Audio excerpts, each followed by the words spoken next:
brought to you by Sensodyne K। अभी लेके आए सेंसोडेंट के। टूथ का करंट गॉन तो लाइफ का करंट ऑन। ये वो समय है जब निस्तब्धता शब्द सजीवता हासिल करता है। ये वो समय है जब सांस भी अपनी आवाज नहीं सुनती है, क्योंकि प्रत्यंचा पूरी तरह से तनी हुई है। हवा का रुख क्या होगा, लक्ष्य कितना दुरुस्त होगा, इसी एक समय पर तय होना है। ये वो समय है जब रंग कर्मियों सा चौकन्नापन लिए हजारों लाखों करोड़ों निगाहें उस वृत्त को घूर रही हैं, जहां कुछ मिनट, कुछ घंटे, कुछ हफ्ते या कुछ महीने पहले एक दौड़ शुरू हुई थी। दोस्तों, उस दौड़ का ये आखिरी वृत्त है। जितनी दम साधनी है साध लीजिए, जितने अनुमान लगाने हैं लगा लीजिए, जितने ईश्वरों को याद करना है याद कर लीजिए, जितने भाग्य चिन्हों को ठीक ठीक पढ़ना है पढ़ लीजिए, क्योंकि हिंदुस्तान की जनता ने अगले 5 बरस के लिए अपने भाग्य को अंकित कर दिया है। 19 अप्रैल से मतदान की जो प्रक्रिया शुरू हुई थी वो 1 जून को अपनी पूर्णाहुति दे चुकी है। लेकिन किसको फल मिलेगा, किसके हिस्से हलाहल आएगा, कौन अमृत का पान करेगा, ये जानने में अभी 72 घंटे का अंतराल बाकी है। अभी बाकी है 4 जून का इंतजार। लेकिन उससे पहले कुछ नजूमियों का खेल है, कुछ सांख्यिकी विदों के आंकड़े हैं, कुछ भविष्यवाणियां हैं, कुछ ठोस आधार हैं और हैं कुछ ऑब्जर्वेशंस उन पत्रकारों के जो निरंतर सर्दी और घाम को देख और झूम आप तक बार बार आते रहे। वो कुछ मतवाले थे, उन्होंने मौसम की परवाह नहीं की। वो अपना माइक, अपनी कलम लिए आप तक आते रहे, क्योंकि आप मतधारियों, आप मतवालों के मन का रुझान उनको जानना था। हिंदुस्तान में सियासत को पढ़ने समझने के इस उपक्रम का नाम है नेता नगरी। नेता नगरी के एक और एपिसोड में आपका बहुत बहुत भरपूर स्वागत है। ये विशेष एपिसोड है जो हम एग्जिट पोल के बाद देर रात 12 बजे रिकॉर्ड करना शुरू कर रहे हैं। नेता नगरी अमूमन शनिवार की सुबह आता है, लेकिन हमने आपसे बाइजाज़त ये छूट ली और शनिवार के बजाय रविवार की सुबह से रिलीज़ करेंगे। इसमें हम बात करेंगे axis My India, India today group के एग्जिट पोल के समीकरणों और निष्कर्षों के बारे में विस्तार से, कुछ एक और एग्जिट पोल्स की भी चर्चा कर लेंगे अगर फुर्सत लगी तो। और सबसे ज़रूरी बात ये कि इन आंकड़ों के पीछे का भाष्य, इनकी टीका, इनकी टिप्पणी क्या है जो शास्त्र सम्मत है, क्या है जो लोक सम्मत है। इस पूरी बातचीत में हमारे साथ जुड़ेंगे 4 वरिष्ठ मेहमान। बहुत बहुत स्वागत करता हूं सबसे पहले टीवी पत्रकार राजदीप सरदेसाई जी का, जो इन दिनों अत्याधुनिक चिकित्सा उपकरणों से गुजर रहे हैं अपनी लालामी की रक्षा के लिए। बहुत बहुत स्वागत है राजदीप आपका। Thank you so much, thank you, नमस्कार। आपने ये प्रोग्राम देर रात कर रहे हो, 11:40 हुए हैं जी, और वो भी 4 घंटे हम लगातार एग्जिट पोल कर रहे थे। मेरी उम्र का थोड़ा आप ख्याल रखते जी, है ना। आपकी उम्र का ख्याल रखते हुए मैंने अपने नौजवान मित्र ईशान को ये निर्देश दिया है कि 2-4 इंजेक्शन वो आपको और भोंक दे ताकि आपकी सुंदरता बढ़ जाए। देखिए, ये बहुत गलत है। मेरा बेटा एक फेशियल एस्थेटिक सर्जन है, लेकिन उसने कभी भी मुझे आप ऐसी बात कर रहे। देखिए, मैंने उससे आग्रह किया है, व्हाई आर यू गिविंग सफाई? I am very clear. मेरा 60वां साल शुरू हुआ है। मुझे ना कोई इंजेक्शन की जरूरत है ना कुछ। आप मेरे बाल देखिए, मैं डाई नहीं लगाता, आप डाई लगाते हैं। कौन डाई लगाता है? हिमांशु जी डाई लगाते हैं, मैं वो भी नहीं करता। आप डाई नहीं लगाते? नेवर। 100% आप लोग सब जो है ना, ये मैं ना डाई लगाता हूं, मैं जैसा हूं वैसा हूं। आपको पसंद है ना पसंद है, I don't want look, I am not in the, I don't want to look young. जैसा हूं वैसा हूं। एक गाना इसी मौके पे। नहीं, गाना भी ना आप लोग करके मेरी मजाक उड़ाना चाहते हैं। देखो, टीवी पे गाना गाओ आप, वो खराब सा डांस करो। आप मुझे कौन सा अच्छा गाना बताइए। वो खराब सा डांस करो आप और बदनामी झेले हम कि हम। कौन सा कोई अच्छा गाना बताइए, मैं गा लूंगा। अभी तो मैं जवान हूँ। अरे आप जवान नहीं, अब आप जिंदगी सफर बीत गया, अब थोड़ा सा कुछ बुढ़ापे वाला गाना। ये मेरा आखिरी चुनाव है। कौन है तेरा मुसाफिर जाएगा कहाँ? चुनाव नतीजों को लेके सुना दीजिए आप। ये कहाँ गए हम Preeti wants to disown this crowd.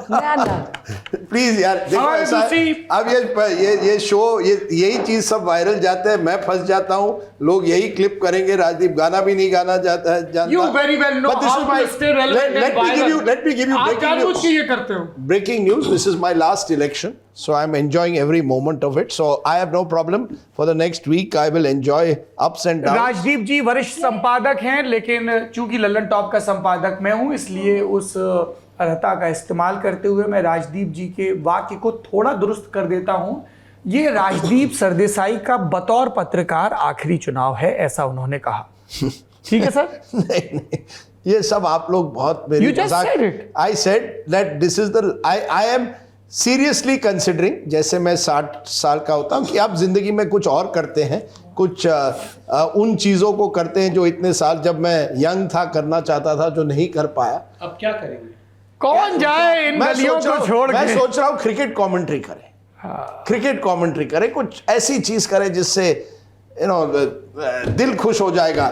अब विराट कोहली को देखते हैं, इन सब चीजों पर कुछ और करते हैं लाइफ में, कुछ सोशल कंट्रीब्यूशन करते हैं। नेता नगरी शुरू हुए।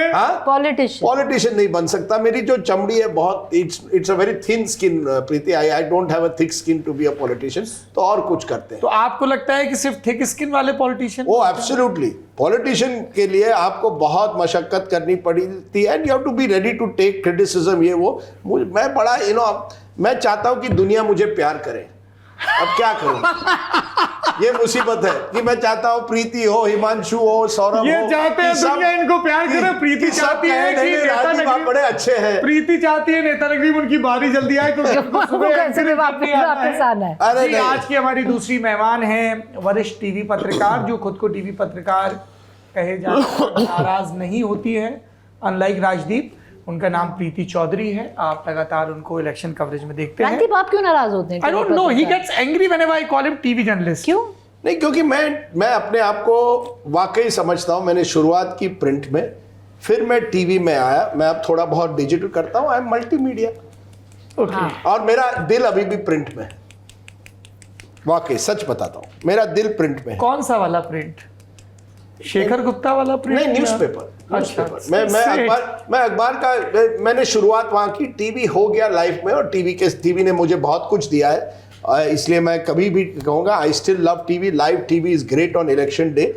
लेकिन यार जिंदगी में वो जब बाईलाइन आती थी न्यूज़पेपर में, आपके जनरेशन के पहले अखबार भी लोग पढ़ते थे, तब मुझे वो आज भी उसकी एक अलग। नहीं, ये इनकी जनरेशन का शौक आज भी है। पढ़ते हैं राजदीप, आप ऐसा मत कहिए। ये इनकी जनरेशन की हॉबी है, यंगस्टर्स को डिस्कार्ड करना और ये कहना कि आपकी जनरेशन में लोग पढ़ते नहीं है। Okay sir, you can say it, नहीं, मैं नॉट कह योर रहा- फॉल्ट। कुछ नहीं, चीजें एज के साथ आई जाती हैं सर। नहीं, मैं कह रहा हूँ आप सीनियर है, मैं कुछ कह नहीं सकता। नहीं, ऐसा था ना, जब मैंने शुरुआत की 88 में, कोई 24/7 न्यूज चैनल नहीं था, तो कोई ब्रेकिंग न्यूज नहीं थी। अगर अगली सुबह लोग चाय के प्याले के साथ अखबार पढ़ते थे, अभी भी पढ़ते हैं, बिल्कुल आपकी बात सही है। लेकिन मैं देखता हूँ यंगर जनरेशन क्या है, उनको इंस्टाग्राम चाहिए, रील चाहिए। अभी कोई आया था, सर आप एक रील कर दीजिए ये एग्जिट पोल पर। मैंने कहा रील का मतलब नहीं, 90 सेकंड्स में बता दीजिए क्या हुआ है। सर 90 सेकंड्स में एक बड़ा देश, 543 सीटें 90 सेकंड में बता दीजिए, यही तो मुसीबत है। तो ये एक नया जनरेशन है, I am trying to adjust to it, but who knows, अब तो बाल पक गए यार। इनफैक्ट ये मल्टीमीडिया है, from यही some मल्टीमीडिया So है। you want to be called the multimedia journalist, yet you have problem with the new age people and their media patterns. नहीं, I am saying I want to be called a journalist. मैं पत्रकार हूं, फिर वो All TV right. का हो। आप सुन रहे थे पत्रकार राजदीप सरदेसाई को, और आप सुनना चाहते हैं प्रीति चौधरी को, जो कि अपनी बारी का बेसब्री से इंतजार कर रही है। Please go. लेकिन उससे पहले नहीं, वो मुझसे बहुत गुस्सा है। नहीं, मैं गुस्सा नहीं। नहीं प्रीति, गुस्सा है, क्या हुआ? गाइस, मैं कुछ भी एडिट आउट नहीं करूंगा। हाँ, बिल्कुल। बोल लो जो मैं बोलना है। गुस्सा नहीं हूँ। नहीं, मैं कहूँगा 4 घंटे 5 घंटे का शो था, और प्रीति का कहना है कि राहुल कंवल और मैंने उस शो पे ज्यादा बातें की, ताकि उनको कम बात, बहुत ज्यादा बातें की। और उनकी बात। इसलिए नेता नगरी में हम प्रीति चौधरी को सुनेंगे, लेकिन हाँ, उससे आप पहले मैं उनको, परिचय आप करवा प्लीज दूं। उनको पूरी तरह से सुनिए। Sardesai please, I am the moderator here. नमस्कार, सॉरी।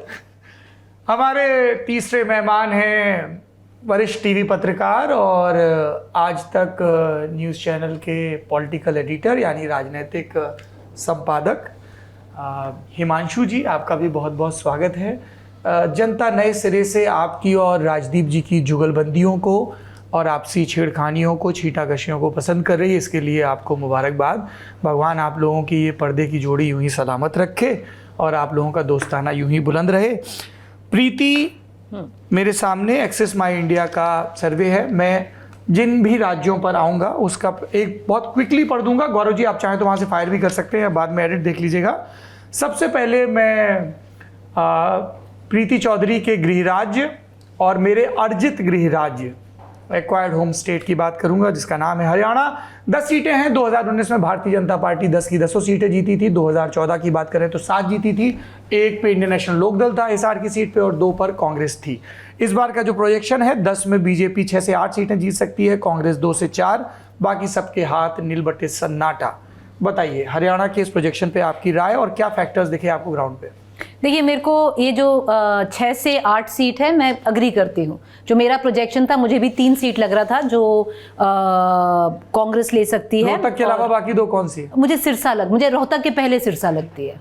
और मैं क्यों बताऊंगी क्यों लगती है, क्योंकि अगर आप इसमें डीप डाइव करें आपको पता भी चलेगा। पर देखिए, एक 19 की अगर हम बात करें, हरियाणा एक ऐसा क्षेत्र था जहां पर रोहतक की सीट को छोड़ के जो बाकी 9 सीट थी, हर सीट पे 3.5 लाख से भाजपा जीती थी। तो इस बार मतलब आप जब आप कवर करने गए आपको लगा चलो कितना कम हो जाएगा, 3.5 से 1 लाख हो जाएगा, क्योंकि रिजेंटमेंट था। नंबर 1 जो फार्म प्रोटेस्ट हुए, उसके बाद फिर अग्निवीर को लेकर हरियाणा में एक्चुअली एक मुद्दा है, वो आप ले लीजिए। फिर बाकी जो एंटी इनकम्बेंसी खट्टर जी के खिलाफ है, सो काफ़ी सारे मुद्दे आपको दिखते हैं। जो रेसलर्स प्रोटेस्ट हुआ, ये तो एंटी इनकम्बेंसी काफ़ी ज़बरदस्त थी, पर क्योंकि मार्जिन इतना बड़ा था आपको लग नहीं रहा होगा। पर आपने अगर कोई भी स्टेट, मैं सारी जितनी भी स्टेट में गई हूँ, एक स्टेट बोलूँ जहां पर मुझे लगा कि गठबंधन या इंडिया या कांग्रेस के लिए एक बहुत बड़ा झुकाव है, वो हरियाणा लगा। पर मैं तभी भी 3 इनको क्यों मानती हूँ सौरभ, क्योंकि ये एक ऐसा क्षेत्र है जहां पर प्रधानमंत्री की पॉपुलैरिटी इमेंस है। अगर आप डीप डाइव भी करें फिगर्स में, 6% है ओवरऑल नेशनली के पीएम के नाम पर वोट गया हो। अब हरियाणा एक ऐसा क्षेत्र है, रीजन है, जहां पर 14% हो जाता है ये 6%। तो प्रधानमंत्री बहुत पॉपुलर है। पर मैं सिरसा को नंबर 1 सीट क्यों मानती हूँ? कुमारी शैलजा वहाँ से चुनाव लड़ रही हैं, बहुत पॉपुलर हैं ऑन ग्राउंड। कम से कम जो दलित वोट है वो उनको जा रहा है। एक हरियाणा में हमेशा से प्रॉब्लम होती थी कांग्रेस के साथ कि उनको चमार का वोट मिल जाता था। चमार मान लीजिए जाटव जो यूपी में होता है, हमेशा वो चमार और जाट इकट्ठा वोट कर देता था कांग्रेस को। उसको जो वोट नहीं मिलता था वो मान लीजिए जो नॉन चमार जो दलित हैं वो वोट नहीं मिलता था। मान लीजिए जो वाल्मीकि मान लीजिए जो नहीं मिलता था। इस बार मैं बहुत सारी बस्तियों में गई और वहां पे वो मुझे झुकाव लगा। कुमारी शैलजा एक दलित लीडर हैं, प्रेसिडेंट रह चुकी हैं हरियाणा की, फिर हटा दी गई, अब हुड्डा जी हो गए। तो मुझे पहली सीट सिरसा की वो लगी थी। उसके बाद मुझे लगा कि रोहतक, क्योंकि रोहतक पिछले बार 19 में अगर आप देखें 3 बजे तक रोहतक की सीट की काउंटिंग हुई थी और वो उलट फेर चलता रहा, इधर उधर। या अरविंद शर्मा ही थे, डॉक्टर अरविंद शर्मा भाजपा के बाहर से आए थे, पहले बसपा में थे। बसपा के एक्चुअली हरियाणा के वो चीफ मिनिस्टर कैंडिडेट के तौर पे लेके आए गए थे। और इस बार रोहतक में एक पूरा जाट कंसोलिडेशन रहा। जो मिडिल क्लास था वो लास्ट टाइम थोड़ा गया था बीजेपी को, वो भी इस बार वापस कांग्रेस के पास आता मुझे दिखा। और वहां पर एक बहुत स्ट्रॉन्ग फैक्टर था जो वर्क कर रहा था दीपेंद्र हुड्डा के लिए। तो रोहतक एक सीट हो गई। मुझे बहुत इंटरेस्टिंग एक सीट लगी जो मुझे लगता है फाइट में है, और चाहे हम उसे काउंट करें कि ना करें, वो है कुरुक्षेत्र की सीट। और वो सीट लड़ रहे हैं गुप्ता जी, सुशील गुप्ता जी, आम आदमी पार्टी के, और वो है बनाम नवीन जिंदल जो भाजपा से खड़े हुए हैं। वहाँ पे जो थर्ड फैक्टर है वो बहुत इंटरेस्टिंग हो जाता है, क्योंकि INLD चाहे उसको हम सिर्फ 3% दे रहे हैं, पर वहाँ से अभय चौटाला खड़े हुए हैं और वो काफी सारा जाट वोट लेके जा सकते हैं। जो जितना वो लेके जाएंगे हो सकता है उतने मार्जिन से नवीन जिंदल जीत जाए। पर नवीन जिंदल का गांव में जाना बहुत मुश्किल हो रहा है, वहां पे जाट वोट नहीं मिल रहा है, पूरा कंसोलिडेट हो रहा है। बहुत अधिकतर हमने स्ट्रेंज इंटरेस्टिंग बात ये भी बताऊंगी, सैनी का जो वोट है थोड़ा थोड़ा हमें देखा कि वो भी इस बार कांग्रेस को जाता हुआ दिख रहा है। कुरुक्षेत्र की सीट ले लीजिए, सोनीपत एक फाइट में है, भिवानी भी फाइट में है थोड़ा। तो अंबाला एक और सीट है जो मुझे लगा फाइट में है। जब प्रीति जी फाइट में कह रही हैं तब कई लोग इसका तात्पर्य भी निकल सकते हैं कि 2019 के मुकाबले जो बड़ा मार्जिन था जीत का बीजेपी का, वो घट सकता है। पोलिंग परसेंटेज के वोटिंग परसेंटेज का भी प्रोजेक्शन देखें तो बीजेपी 10% का नुकसान खा रही है। 19 में 58% वोट था, इस बार 48% वोट पाती नज़र आ रही है। 16% का गेन है इंडिया अलायंस को, पर उसके बावजूद वो 44 पर पहुंच रहे हैं। तो अभी भी 4% का मार्जिन है जो सीटों में इतने मार्जिन पर दिख रहा है। और अगर इनके प्रोजेक्शन के हिसाब से जाएं तो कुछ ही महीनों में जो विधानसभा के चुनाव होने वाले हैं उसमें हुड्डा बनाम कुमारी शैलजा की एक नई लड़ाई की भूमिका रच दी जाएगी, बशर्ते कुमारी शैलजा सिरसा से चुनाव जीतें। ये बात भूपेंद्र हुड्डा का खेमा भी खूब समझता है और उनका समर्थक जाट देखिए, वोट भी है। अल्टीमेटली बात ये होगी कि अगर कुमारी शैलजा जीत जाए और दीपिंदर हार जाए तब शुरू होगी। अगर तो दीपिंदर जीत जाते हैं और कुमारी शैलजा भी जीत बात तो इस पे भी होगी कि क्यों भटिंडा और सिरसा में गुरमीत राम रहीम का प्रत्यक्ष या परोक्ष सपोर्ट महत्वपूर्ण होता है डेरा पॉलिटिक्स और उनके आधार वोट बैंक के हिसाब से।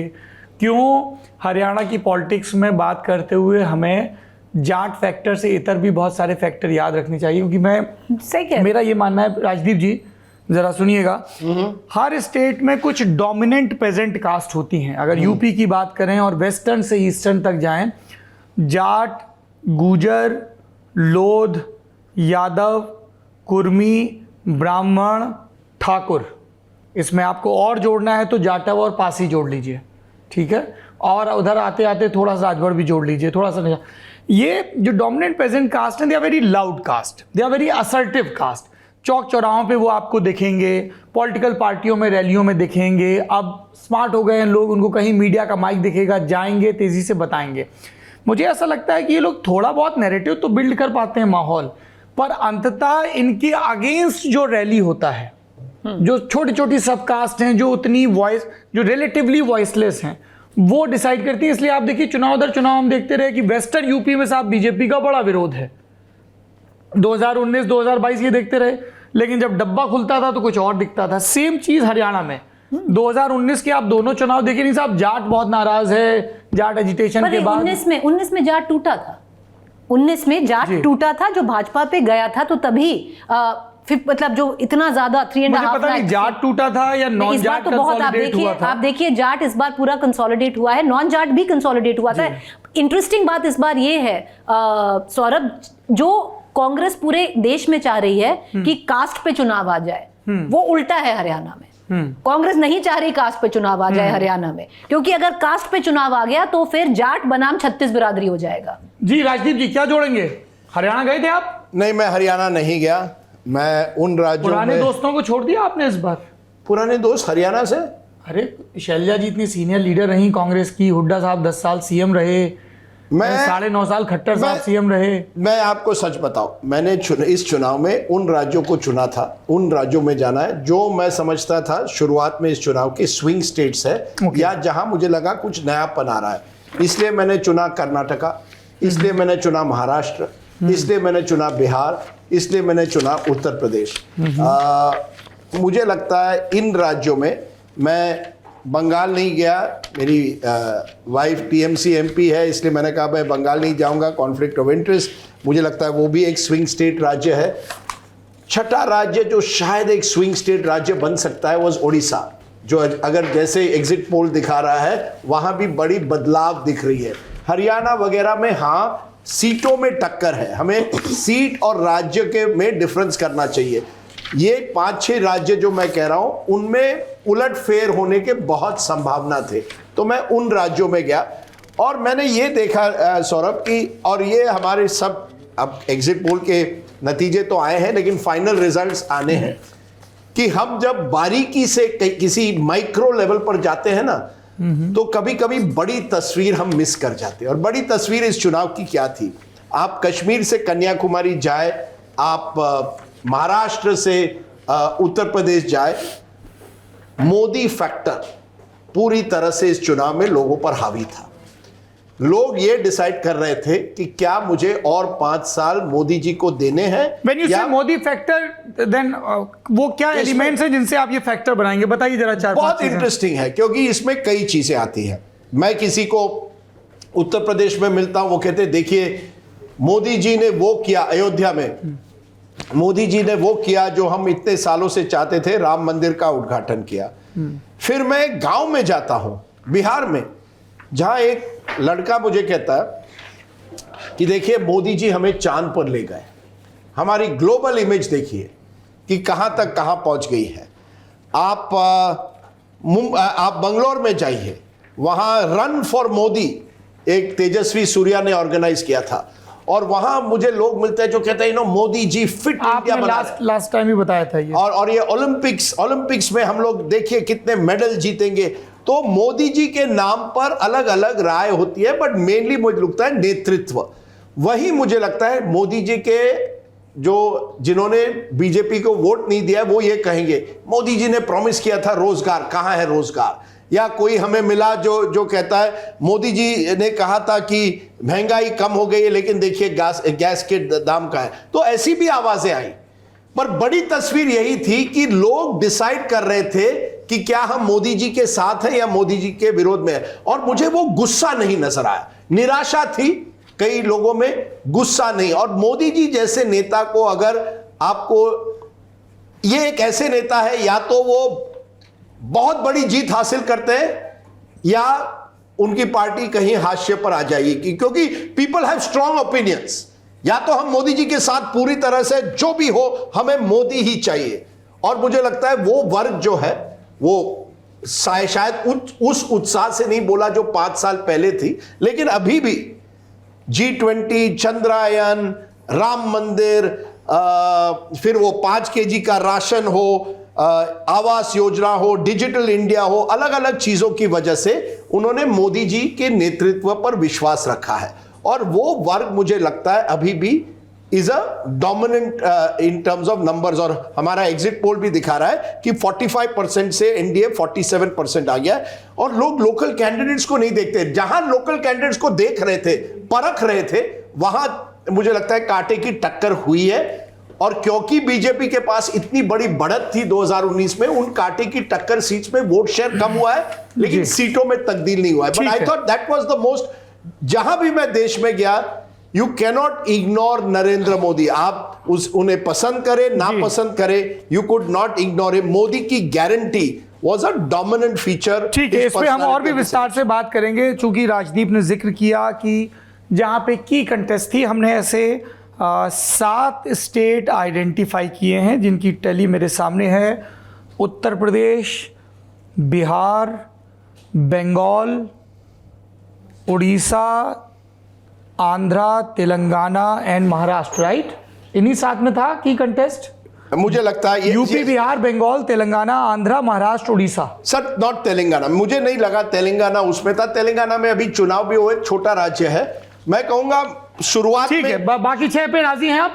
कर्नाटका, बिहार। कर्नाटका हमने नहीं जोड़ा। कर्नाटका सर खुद कांग्रेस नहीं, मैं कर्नाटका इसलिए जोड़ रहा था क्योंकि वो एक ऐसा राज्य था जहां पिछली बार बीजेपी को 28 में से 25 आई थी। तो अगर विपक्ष को और इस बार भी बीजेपी जेडीएस उस टैली के 1-2 प्लस माइनस हमारे पोल में है, लेकिन अगर कांग्रेस को अपनी टैली बढ़ानी थी तो वो एक ऐसा राज्य था जहां वो डबल डिजिट बढ़ाने की उनको संभावना थी। तो कर्नाटका, महाराष्ट्र जहां मैंने एक तरह से सीट बाय सीट टक्कर देखी, उत्तर प्रदेश जहां सबसे बड़ा राज्य वो सर है, मैंने बता दिए हैं ना। थोड़ा बिहार, मैं तो चिंता कर रहा हूं आपका फुटबॉल छूट जाएगा थोड़ा। मेरे को let me curate this ji. Please. तो मैं इन 7 राज्यों की आपको टैली बता देता हूं quickly and then will open the floor.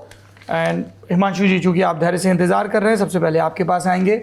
सबसे बड़ा राज्य उत्तर प्रदेश। उत्तर प्रदेश में 80 लोकसभा सीटें हैं। पिछली मर्तबा भारतीय जनता पार्टी ने 62 और उनके सहयोगी अपना दल सोनेलाल ने 2 सीटें जीती थी। कुल जमा 64 हो गई थी। एक कांग्रेस की रायबरेली सीट हो गई 65। 5 सीटें समाजवादी पार्टी की थी, जिसमें मैनपुरी की सीट थी, आजमगढ़ की सीट थी। इस तरह से करके 5 सीटें, और तो वो हो गई थी टैली 70, और 10 बहुजन समाज पार्टी की सीटें थी। सीटें हो गई थी कुल जमा 80। इस बार एनडीए को 67 से 72 सीटें मिलती नजर आ रही हैं, जिसमें भाजपा की 64 से 67, अपना दल सोनेलाल, राष्ट्रीय लोकदल और जो सुहेल देव भारतीय समाज पार्टी है राजभर जी की, इन सबको मिला के 3 से 5, तो वो टैली +6 में पहुंच रही है 2019 के मुकाबले। इंडिया अलायंस, जिसमें कांग्रेस, समाजवादी पार्टी और एक सीट ललतेश पतीत पार्टी की टीएमसी वाली है, इन सबको मिला के कांग्रेस 17 लड़ी थी, टीएमसी 1 पर और बाकी 62 पर समाजवादी पार्टी लड़ी थी। कुल जमा ये गठबंधन 8 से 12 सीटें जीतता नजर आ रहा है। बहुजन समाज पार्टी, जिसकी 10 सीट थी, वो 0 की तरफ बढ़ता हुआ नजर आ रहा है। वोट शेयर की भी अगर हम बात करें तो एनडीए 4% के घाटे के साथ 2019 के मुकाबले 49% पर है। इंडिया अलायंस 15% के फायदे के बावजूद 39% पे पहुंचा, तो अभी भी 10% का एक बड़ा डिफरेंस है। बसपा 11% के नुकसान के साथ अरसे बाद सिंगल डिजिट में आई है और 8% पर है। ये उत्तर प्रदेश का हाल है। उत्तर प्रदेश, प्रीति आप गई हैं? जी, मैं उत्तर प्रदेश गई हूँ। पहले हिमांशु, सॉरी जी, बताइए। मुझे लगता है सौरभ, उत्तर प्रदेश में भारतीय जनता पार्टी ने बिल्कुल काम किया और जो उनका non Yadav OBC vote bank है उसको उन्होंने संभाल के रखा। अपर कास्ट पे उन्होंने कहीं भी किसी भी तरीके का डेंट नहीं आने दिया। अगर हम देखेंगे तो ये बीच इलेक्शन में चलने लगा कि राजपूत समाज जो है वो नाराज है, उसको मेंटेन करा भारतीय जनता पार्टी ने। और दूसरी तरफ जिस तरीके से कैंपेन किया जाता है वो कैंपेन भारतीय जनता पार्टी ने पूरी तरीके से किया। अभी प्रीति बता रही थी कि हरियाणा में जाट पॉलिटिक्स में कांग्रेस कर रही है और उधर बीजेपी जाट पॉलिटिक्स नहीं करना चाहती है। उसका कारण ये है, आप बड़े ट्रिकी उसमें देखिए बीजेपी को किस तरीके से खेलती है। जाट नेता दुष्यंत चौटाला जेजेपी के साथ उन्होंने 4.5 साल जो है सरकार चलाई पूरी, और चुनाव से पहले जाट नहीं चाहिए हमें नॉन जाट वोट बैंक चाहिए, चाहे वो पंजाबीज हो, खत्री हो, ओबीसीज हो, एससी हो, यादव, हरियाणा में। तो उन्होंने उसको खेला। और दूसरी तरफ उत्तर प्रदेश, मैं बात बताऊं, एक चीज बताती हूँ हिमांशु, सॉरी बीच में आ रही हूँ, बस एक ही चीज बता रही हूँ, क्योंकि इसमें कांग्रेस भी नहीं चाह रही है कि जाट पे खेले। कांग्रेस भी चाह रही है 36 बिरादरी, 36 बिरादरी, हमें जाट नहीं चाहिए, क्योंकि मिनट जाट हो गया तो मतलब 36 बिरादरी गई, 36 बिरादरी वो इफेक्ट। और भारतीय जनता पार्टी को इस चीज को मालूम है कि अगर जाट भारतीय जनता पार्टी के साथ यानी अलायंस में दुष्यंत के साथ रहता तो उसका नुकसान भारतीय जनता पार्टी को होता और ज्यादा। यूपी में भारतीय जनता पार्टी ने उन्हीं जाट्स को कंसोलिडेट करने की कोशिश की, जयंत को अपने साथ लेके आए, यानी कि यमुना के इस पार और इस पार में जाटों का लेकर भारतीय जनता पार्टी की सोच और रणनीति में बड़ा अंतर है। 3%, मतलब चूंकि वो कंसंट्रेशन थोड़ा सा ज्यादा है इसलिए कई सीटों पे इफेक्टिव रहते हैं। मुजफ्फरनगर, बागपत, वही भारतीय जनता पार्टी का देखिए ना, यमुना के इस पार और इस पार में जाटों को लेकर किस तरीके की सोच और क्या रणनीति है, उन्होंने उसको लेकर साधा। और एक काट हो गया। पर ये बताइए ओवरऑल, मतलब ओवरऑल आप देखिए प्रधानमंत्री की लोकप्रियता, प्रधानमंत्री की लोकप्रियता, देखिए प्रधानमंत्री टिकट वितरण को लेकर भयंकर नाराजगी कार्यकर्ताओं में। नहीं, टिकट वितरण में देखिए आप देखिए भारतीय जनता पार्टी ने बहुत टिकट चेंज नहीं किए अगर आप उस लिहाज से देखेंगे। दूसरा, प्रधानमंत्री की लोकप्रियता है, योगी की एक अपनी पॉपुलैरिटी है और साथ ही साथ लॉ एंड ऑर्डर जो हम उत्तर प्रदेश में कहते हैं ना वो बहुत ज्यादा है और लाभार्थी सबसे बड़ा फैक्टर साबित होता है। और दूसरी चीज, अभी मैंने आपको कुछ देर पहले जब हम लोग एग्जिट पोल को लेकर डिस्कस कर रहे थे तो मैंने आपको बताया कि उनको ये मालूम था कि ईस्टर्न में 2022 के अंदर पूर्वी उत्तर प्रदेश में भारतीय जनता पार्टी कहीं ना कहीं उनको लगा कि ओम प्रकाश राजभर के जाने का नुकसान उनको हुआ, इसलिए वापस पूर्ति के लिए वो लेके आए साथ में, और चौहान साहब को भी इस्तीफा दिलवा के ले आए, और दारा सिंह चौहान को लेके आए, चुनाव हारने के बाद भी उनको मंत्री बनाया। तो आप उस चीज को देखिए, Bharatiya Janata party non Yadav OBCs को साधने का अभी भी कोई मौका उत्तर प्रदेश में नहीं छोड़ती है। कितने मतभेद थे ओम प्रकाश राजभर से जब 19 के चुनाव में वो छोड़ के गए थे, उन्होंने कंप्लेन की, क्या क्या नहीं कहा भारतीय जनता पार्टी के नेताओं के खिलाफ, इंक्लूडिंग नरेंद्र मोदी, गृह मंत्री अमित शाह, योगी आदित्यनाथ, किसी नेता के खिलाफ ऐसा नहीं था कि उन्होंने नहीं बयान दिए हो। लेकिन भारतीय जनता पार्टी को ये मालूम है कि अगर राजभर समाजवादी पार्टी के साथ रहेंगे तो उसका नुकसान होगा, और आप देख लीजिए, इसीलिए वो घोषी तो छोड़िए, गाजीपुर को लेकर भी होपफुल हो गए हैं, लालगंज को लेकर भी। चीज जोड़ता हूं, हम बार बार कहते हैं इंडिया अलायंस और बीजेपी लेड एनडीए, ये हम जब स्टूडियो में होते हैं या प्रोग्राम में होते हैं, असलियत क्या है, कौन सा गठबंधन है? गठबंधन बीजेपी ने कर दिया है। पिछले 1 साल में आप देखिए क्या क्या हुआ। चिराग पासवान आ गए, आपने उनके साथ गठबंधन कर दिया। अजीत पवार महाराष्ट्र में आ गए, इसके पहले आपने एकनाथ शिंदे के साथ गठबंधन किया था। जयंत चौधरी और उनकी जो है आरएलडी पार्टी, छोटी पार्टी हो, भले ही किसी ने कुछ कहा हो, वही अजीत पवार ने के बारे में आपने क्या क्या कहा था, फिर भी आप उनके साथ जाते हैं। चंद्रबाबू नायडू, जिन्होंने 5 साल पहले कहा था मोदी जी टेररिस्ट है, आतंकवादी है, उनके साथ भी आपने समझौता कर दिया। पीएमके तमिलनाडु में उस पार्टी के साथ। तो आखिर में क्या हुआ? ओम प्रकाश राजभर का आपने जिक्र किया। मैं ये कह रहा हूं, गठबंधन आपने कर दिया, दूसरी तरफ क्या हुआ? कांग्रेस और आप पंजाब में एक आमने सामने आ जाते हैं। नीतीश कुमार इंडिया अलायंस छोड़ देते हैं। ममता बनर्जी और कांग्रेस एक दूसरे के आमने सामने आ जाती है बंगाल में। तो बीजेपी ने अलायंस कर दिया और इंडिया अलायंस ब्रेकअप हो गया। ये you are reminding me, Odisha में नरेंद्र मोदी मंत्रिपरिषद में कैबिनेट मंत्री ने ये बात कही, जब उनसे पूछा हमारी पत्रकार साथी सोनल ने कि अभी आप कह रहे हैं कि बीजेडी ऐसी बीजेडी वैसी, हेलीकॉप्टर में बैठ के कौन गया था, कौन कौन से नेता दिल्ली आए थे, अलायंस की बात कहां तक पहुंची थी? उन्होंने स्पष्ट कहा, मैं उस पाप में शामिल नहीं था, जो थे उनसे पूछिए। पर आप look at the political flexibility कि आप बीजेडी खिलाफ लगातार विरोध कर रहे हो। You were considering to have an alliance with them as well, क्योंकि आपको पॉलिटिकली वो सूट कर रहा था, प्रैग्मेटिज्म लग रहा था, फ्लेक्सिबिलिटी का लेवल एक वो है। और अकाली दल जिससे लगभग तय हो गया था, उनको आपने वापस भी कर दिया कि नहीं, ये फायदा नहीं। ओडिशा की इंटरेस्टिंग बात ये है कि वीके पांडियन और बीजू, पहले तो प्रधानमंत्री और नवीन पटनायक के बीच में लगभग तय हो गया था जी, और वीके पांडियन दिल्ली आए थे, उनकी बातचीत हो गई थी, सब कुछ हो गया। मुझे लगता है, और हिमांशु ज्यादा जानते होंगे, अमित शाह और कुछ ओडिशा के नेताओं ने कहा नहीं करना हमें। धर्मेंद्र प्रधान ने विरोध किया। और देखिए, मुझे लगता है जो बात राजदीप कह रहे हैं, धर्मेंद्र प्रधान ने विरोध किया और उन्होंने कहा हमने 5 साल में कड़ी मेहनत की है और मुझे लगता है कि इसके नतीजे ज्यादा अच्छे आएंगे। ये बात धर्मेंद्र प्रधान ने पार्टी के आला कमान के सामने रखी, उनके साथ दिया पार्टी के प्रदेश अध्यक्ष ने।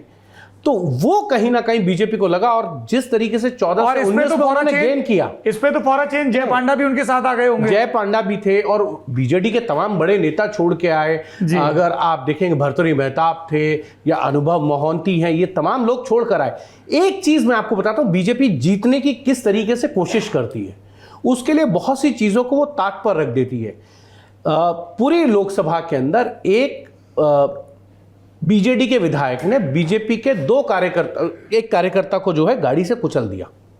उसको लेकर बीजेपी ने प्रोटेस्ट किया भुवनेश्वर तक पूरा, और चुनाव से इन पहले जो है बीजेडी के वो विधायक भारतीय जनता पार्टी में शामिल भी होते हैं, उनको टिकट भी मिलती है। अगर आपको जीत मिल सकती है तो फिर कुछ चीजों पे भारतीय जनता पार्टी कॉम्प्रोमाइज कर लेती है, उस चीजों को नजरअंदाज कर देती है। उनको ये लगता है, डिस्कशन कर रहे हैं, हमने कुछ सीटों पे अलग से पोल करवाए थे, सीट स्पेसिफिक, और संबित पात्रा इस तस्वीर में तो नहीं मुस्कुरा रहे हैं, लेकिन लगता है उनको मुस्कुराने की वजह मिल जाएगी, और वो संभावना है पोल के मुताबिक कि वो पुरी की सीट में अरूप पटनायक पूर्व IPS को हरा के फाइनली दिल्ली पहुंच सकते हैं बतौर लोकसभा सांसद। उड़ीसा की चर्चा चल रही, तो बता दूं वहाँ का एग्जिट पोल, उड़ीसा में कुल सीटें हैं 21। पिछली मर्तबा भारतीय जनता पार्टी 8 सीटें जीती थी, कांग्रेस 1 सीट जीती थी, और 12 सीटों पर बीजू जनता दल ने जीत हासिल की थी। इस बार के जो प्रोजेक्शन है उसमें भारतीय जनता पार्टी 18 से 20 सीटें जीतती नजर आ रही, यानी अभूतपूर्व जनादेश उन्हें मिलता नजर आ रहा है। ये अभी लोकसभा का एग्जिट पोल है, विधानसभा का नहीं आया है। बीजू जनता दल 0 से 2 के बीच सिमटता नजर आ रहा है, और कांग्रेस भी 0 से 1 के बीच। आप गए थे उड़ीसा, हर्षदीप? मैं उड़ीसा नहीं जा पाया, पर मैंने पांडियन जी का इंटरव्यू किया, क्योंकि वीके पांडियन बड़े इंटरेस्टिंग है कि मुझे नहीं लगता कि भारतीय इतिहास में एक ब्यूरोक्रेट इतना पावरफुल बनता है किसी राज्य में और फिर पॉलिटिक्स में आता है, और उन्हीं को निशाना बनाया बीजेपी ने। कहा कि वो अगर नवीन पटनायक के बाद वही रहेंगे, वीके पांडियन मुख्यमंत्री बनेंगे, और उनको एक तरह से जिस तरह से टारगेट किया गया, बहुत बीजेपी की सोची समझी एक तरह से रणनीति थी कि हम नवीन पटनायक को कम टारगेट करेंगे, लेकिन उनके इर्द गिर्द जो लोग हैं, पांडियन वगैरह जो है, उनको टारगेट करेंगे। पांडियन जी जो है वो चला रहे हैं, उन्हीं को टारगेट करेंगे ना। नहीं, चेहरा तो नवीन पटनायक है ना, किसी पोस्टर पे पांडियन का फोटो नहीं है, लेकिन पांडियन जी क्योंकि तमिलनाडु से आते हैं, ये कहा गया कि क्या ओडिशा की जनता किसी ओडिया को मुख्यमंत्री देखना चाहती है या कोई तमिल से आया हुआ। तो देखिए ये एक तरह से आप, मुझे लगता है कहीं ना कहीं उड़ीसा में 25 साल बाद Biju Janata Dal is a party which is finding it difficult to sustain वो जो आपको 25 साल के बाद धीरे धीरे लोग शायद थकावट। पर ये टैली आपको कैसी लग रही है प्रीति? उड़ीसा देखिए, मैं उड़ीसा गई नहीं, पर इंटरेस्टिंग मतलब अगर मैं बोलूं तो काफी शॉकिंग है। ऑलमोस्ट हाँ, क्लीन ऑलमोस्ट क्या 0-2 है बीजेडी इसमें, हाँ, और 0-1 कांग्रेस है, तो स्वीप ही है, क्लीन स्वीप। उन्होंने जो कि 18 से 20 दिया, एक सीट छोड़ दी, इसलिए मैं मतलब नियरली अब वो मान लीजिए, पर इंटरेस्टिंग देखना होगा क्योंकि उड़ीसा के असेंबली इलेक्शंस भी हैं, विधानसभा इलेक्शन, तो ये क्या मैंडेट पड़ता है। इसीलिए वही मैं, क्योंकि वो अभी हमारे पास डेटा नहीं, क्योंकि लोकसभा में बीजेपी को यहाँ 51%, 51% वोट मिलता नजर आ रहा है, 13% का गेन है। बीजेडी 10% के लॉस के साथ 33 पर जा रही है, तो दोनों के बीच जो मार्जिन है वो 18% का है, जो जाहिर सी बात है फिर सीट में इतना ही बड़ा डिफरेंस दिखेगा। सर, हम लोगों ने इस पे बात कर ली, अब हम रुख करते हैं बिहार का। आप बिहार गई थी? नहीं, मैं बिहार नहीं गई थी, मैं उत्तर प्रदेश गई थी। उत्तर प्रदेश की बात कर लीजिए। जी बताइए, उत्तर प्रदेश में आपको क्या लग रहा है? ये जो प्रोजेक्शन है, यू एग्री विद दिस? देखिए, मोर और लेस मुझे लग रहा था कि 60 के करीब होगा, पर अभी जो दिखाया गया है 64, जो पिछली बार था 64 to 67, मतलब 4 या 5 सीटें मुझे ज्यादा लग रही है, मुझे 60 लग रहा था। अच्छा। पर ओवरऑल मुझे जो मेरी ऑब्जर्वेशन रही, पहले तो मैं एक बहुत फनी सी स्टोरी बताती हूँ। मैं भदोही में थी, वहां पर एक वही सीट है जो टीएमसी गठबंधन से कॉन्टेस्ट कर रही है, तो एक मैं रैली में थी और मतलब एक इतनी फनी चीज हुई कि वहां पर जो कैंपेन कर रहे थे एसपी के साथ, तो वो नेता आए, फूल पे वोट करिएगा, तो सब एक दूसरे को देखकर किसी ने उसको जाके बोला फूल पे नहीं करिएगा, एक डंडी 2 फूल पे करिएगा, क्योंकि कितना मतलब वो इतना कंफ्यूजन था उनमें। पर वो अलग बात। अगर मैं आपको बताऊं कि क्योंकि मैं अभी मतलब वो मेरे जहन में रह गया था, जो मुझे लगा द बिगेस्ट फैक्टर्स जो मुझे लगे, नंबर 1 राशन। मुझे लगता है आप उसको राशन कह लें, गल्ला कह लें, कोटा कह लें, कुछ भी कह लें, जैसा भात, मतलब जैसा ये मैंने नया फॉर्मूला दिया है आज, जात वर्सेस भात। चाहे जो कास्ट इक्वेशन है और एक तरफ, हाँ, मुझे ये सबसे स्ट्रॉन्गेस्ट फैक्टर, वही मैं बोल रही हूँ, गल्ला एक जगह, कोटा एक जगह, राशन एक जगह, जो भी हर किसी से आप बात करें जो एक बिलो बीपीएल लाइन के था, उनके लिए सबसे बड़ा मुद्दा ये था। नंबर 2 मुझे लगा जो महिला वोट है, क्योंकि वो रैली जो आपने देखी थी जिसमें बहुत सारे जो राहुल गांधी और अखिलेश बैठे हुए थे, और आपको एक सैलाब जैसा लगा जो लोग आए हुए थे उस रैली में, अगर आप देखें उसमें क्या एक भी महिला थी? नहीं थी। और ये बहुत और बड़ा सैलाब 2022 में भी दिख रहा था। हाँ, और ये मुझे लगा महिलाओं के बीच में एक बहुत बड़ा फैक्टर था। जब भी मैंने बात करी, अगर आप उस बेल्ट में भी जाते हैं जो यादवों की बेल्ट थी, बहुत स्ट्रांग, वहां पर बिलिजरेंट सपोर्ट दिख रहा था आपको ऑन ग्राउंड, वहां पर भी आपको जब महिलाओं से बात की, सिक्योरिटी एक बहुत बड़ा मुद्दा हुआ। आपने बार बार सुना अगर ये हो गया तो ये यादव लड़के, आपने ये सुनी बात बार बार, तो ये मुझे लगा एक सिक्योरिटी को भी लेकर महिलाओं ने बीजेपी की तरफ झुकाव दिखाया है। सेकंड जो हम बात कर रहे थे, चाहे छोटी बातें हो सौरभ, पर जो अलायंसेस स्टिच किए, आरएलडी के साथ जो लास्ट मिनट अलायंस स्टिच किया, मुझे लगता है वेस्ट यूपी में इनको खामियाजा भुगतना पड़ता अगर आरएलडी के साथ ये अलायंस नहीं होता। और वही अगर आप ईस्ट यूपी में भी देखें, अगर इफ द गठबंधन अगर ज्यादा सीट नहीं लूज करता है वहां पे, this would be a factor कि आप छोटी छोटी पार्टीज को इकट्ठा लेके आ पाए। End of the day dominant party, देखिए ये 10 साल से हम देख रहे हैं चुनाव, 2014 से 2024 5 चुनाव हुए यूपी में। बीजेपी का ग्राफ जो है लगातार 40% से ऊपर जाता रहा है, एक चुनाव में 50% तक आ गया था। तो ये कोई वन ऑफ नहीं है। बीजेपी के खिलाफ 2019 में बसपा और सपा थी, तब भी बीजेपी जीतती है। आई थिंक यूपी की जो राजनीति है वो पूरी तरह से बदल गई है। एंड जो बाकी अगर ये नंबर सही रहे, मैं आपको 3 प्रसंग बताता हूं। जी बताइए। प्रसंग मेरे गांव के हैं, क्योंकि आप जानते हैं यूपी के साथ। जी, मैं और हमारा वोट भी वही है पास में शहर में, और उसके बाद मैं पूरे दिन गांव में ही था। और मुझे कई बार लगता है कि मेरे देश का लोकतंत्र कैसा है, किस दिशा में बढ़ रहा है, वो गांव से मुझे सब। अच्छा, आप दिल्ली में नहीं वोट करते? आप वहीं करते हैं? अपनी मातृभूमि। मैं सिर्फ यहाँ पे कैमरों के सामने अपनी मातृभाषा या अपनी जमीन का गौरवगान नहीं करता हूं, मैं जुड़ा भी हूं। अरे वाह, जी। I can see you as a neta of the future. Why future, sir? Why not near future? Near future I can see Saurabh Dwivedi, Bundelkhand के नेता, जी, खास नेता। उत्तर प्रदेश सर, बुंदेलखंड थोड़ा छोटा नहीं, है। आप मुझे लगता है कि उत्तर प्रदेश को अगर एक ना एक दिन अगर आप छोटे राज्यों में सोचेंगे इसके बारे में, it will be a better govern state. This is my view. चलिए, मुझे खुशी है कि आपने विदर्भ को सपोर्ट नहीं किया पर बुंदेलखंड को कर दिया। पर आप मुख्यमंत्री, मैं आज चाहता हूं कि मेरा दोस्त मुख्यमंत्री बने, यूपी का मुख्यमंत्री 30 साल बाद, बुंदेलखंड का 5 साल में। 30 साल बाद क्या करूंगा 70 की उम्र में? तभी तो मुख्यमंत्री बनते हैं लोग। नहीं सर, हमारे यहाँ यंग एज में बनते हैं। अरे वाह, sir, very 48 good. Move over Yogi Adityanath, Saurabh Dwivedi is here। Wait, बहन ji Mayawati ji 40s she became chief minister, और Yogi Adityanath, Akhilesh Yadav ji, he was not even 40 when he became chief minister, he was 38।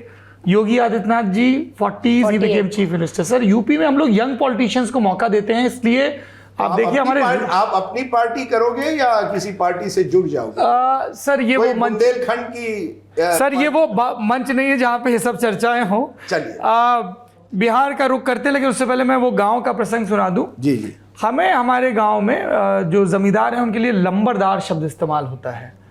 तो एक लंबरदार मिले और वो सत्तारूढ़ दल से प्रकट तौर पे बड़े नाराज दिख रहे थे, हल्ला मचा रहे थे, अरे ये नहीं किया, फलाने ने ढिकाने ने वो नहीं किया। तो हमको मिल गए पोलिंग से पहले, हमने हाँ भाई क्या? अरे बोले यार ये सब चीज़ें ठीक है लेकिन वोट तो वहीं जाएगा। फिर उन्होंने एक बात कही, बोले हम कहीं और वोट डाल भी आएंगे ना तो हमारा गिना नहीं जाएगा। अच्छा, जब हम ये टैली देखते हैं राजदीप, जो मैंने आपको शीट पकड़ाई थी कि क्यों 75 से 76% सवर्ण एनडीए के साथ बंधा हुआ है, वो एक बड़ी वजह है कि वो तमाम नाराज़गियों के बावजूद अपने अलाइनमेंट की एक वजह खोज लेते हैं। पॉइंट 1। फिर हमें ओबीसी समुदाय में एक पाल साहब मिले, तो उन्होंने भी ये कहा कि हाँ फ़ोन आए हैं लेकिन हमारा 50-50 वोट बट रहा है। अखिलेश यादव के साथ सामने एक ये बड़ी समस्या है कि नॉन यादव ओबीसी में अभी वो 50% पे नहीं पहुंच पा रहे हैं, 30%, 20%, 25%, 28% पे, और यहीं पे एज आ जाता है। यादव मुस्लिम उनमें उनको एक क्लीन स्वीप है, सवर्ण में बीजेपी को क्लीन स्वीप है, जाटव में बसपा को अभी भी बसपा थोड़ा सा आगे है, इक्वल है एनडीए और India alliance. Non Jatav SC में बीजेपी को लीड है, वो 50% पे हो, आप 30% पे हो। नॉन यादव ओबीसी में बीजेपी एक बड़ी लीड हासिल कर लेती है, चाहे वो लोध वोट हो, चाहे वो जाट वोट हो, अब चाहे वो कुर्मी वोट हो, और 17% इन 4 जातियों से अलग वोट है। यादव, लोध, कुर्मी और जाट, ये 4 हटा दीजिए, फिर भी 17% वोट है, जिसपे बीजेपी 75% के ऊपर है, 76% के लगभग, if I remember the data correctly. वो एक बड़ा मार्जिन आता है। तीसरा, वहाँ पे सब बातचीत हो गई, सब पोल वोल गिर गया, और फिर हुआ कि साहब क्या होगा, वजह क्या गिनाई जाएगी। तो हमको हमारे एक बचपन के मित्र मिले, उन्होंने अपनी भाषा में चीज़ें कही। 2-4 मित्र थे, कोई उसमें, ये हमारे पक्की एक सर टोली है, उसमें एक भाई साहब आटा चक्की चलाते हैं, एक ट्रक चलाते हैं, एक खेती करते हैं, एक की दुकान, और एक कुछ नहीं करते हैं, क्योंकि उनका ये कहना है कि तुम सब लोग इतना कुछ कर तो रहे हो। तो वो भी एक अपने आप में दुरुस्त बात है, तो वो जगह जगह जाके भंडारे वगैरह अटेंड करते हैं। 10 वजहें हैं जो मुझे उत्तर प्रदेश में मेरे गांव ने बताई कि जिनकी वजह से भाजपा इतने बड़े जनादेश के साथ वापस आ रही है। इसमें पहली वजह है भात, नाराजगी है। कानपुर में मिले लोग, बोले साहब बाजरा दे रहे हो गर्मी में, गर्मी में बाजरा आदमी कैसे खाएगा, तो 12 रुपए किलो बाजार में बेच रहे हैं बाजरा। तो जब आप माइक्रो लेवल पे जाते हो तो आपको ये फीडबैक भी मिलता है वेलफेयर स्कीम्स को लेकर कि गर्मी में बाजरा नहीं देना चाहिए, क्योंकि उत्तर भारत में एक तो बाजरा खाने का चलन नहीं है, दूसरा बाजरा बड़े समय तक गरीब वर्ग के द्वारा खाते जाता रहा, और वो गेहूं पे मूव कर गए बड़ी मशक्कत के बाद। तो आपको आपके एक फैंसी से डाइटिशियन ने मल्टीग्रेन बता दिया, बाजरा बता दिया, आप उस मिनरल रिच के चक्कर में मूव कर गए, ठीक है, पर उनके लिए वो एक स्टेटस का सिंबल भी था कि वो अरसे के बाद रोटी पर आए। तो भात या जो अनाज बटा है 5 किलो, वो उनके लिए एक बहुत बड़ी आश्वस्ति की तरह है तमाम गरीबी के बावजूद। दूसरे में जो हमें ऐसा लग रहा था 2022-23 तक कि जिस पे प्रधानमंत्री नरेंद्र मोदी बहुत ज़्यादा बात करेंगे अपनी रैलियों में, लेकिन वहाँ चूँकि वो प्रोजेक्ट 100% कंप्लीशन पे नहीं पहुँचा इसलिए उतनी बात नहीं हुई, वो है हर घर नल जल। पानी की टंकियाँ लगभग सब गाँवों में बन गई हैं, जहाँ पे सड़क पहुँची है प्रधानमंत्री सड़क योजना की, वहाँ पानी की टंकी है।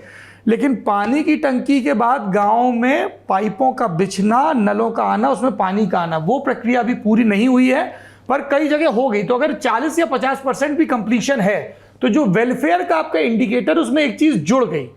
तो अभी तक आवास की बात हो रही थी और आपने गौर किया होगा प्रधानमंत्री हर भाषण में 15 अगस्त के आवास या हर बजट में 1 करोड़ घरों को आवास दो, उसको बढ़ाते चले जा रहे हैं वो।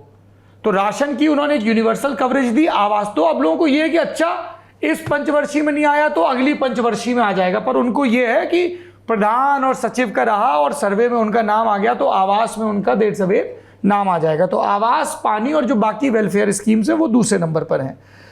तीसरे नंबर पर जो अक्रॉस द स्टेट्स, मतलब तमिलनाडु और केरल से लेके और जम्मू कश्मीर तक, अनंतनाग तक जो हमें एक यूनिफाइंग, असम से लेके और गुजरात तक सुनाई दिया, वो है सड़क। इस सरकार को यदि किसी एक मोर्चे पे सबसे ज़्यादा शाबाशी आम जनता की मिल रही है तो वो सड़क है। उसमें गांव सड़क हो, उसमें स्टेट की सड़क हो, उसमें नेशनल हाईवे हो। चौथा है हिंदू पहचान।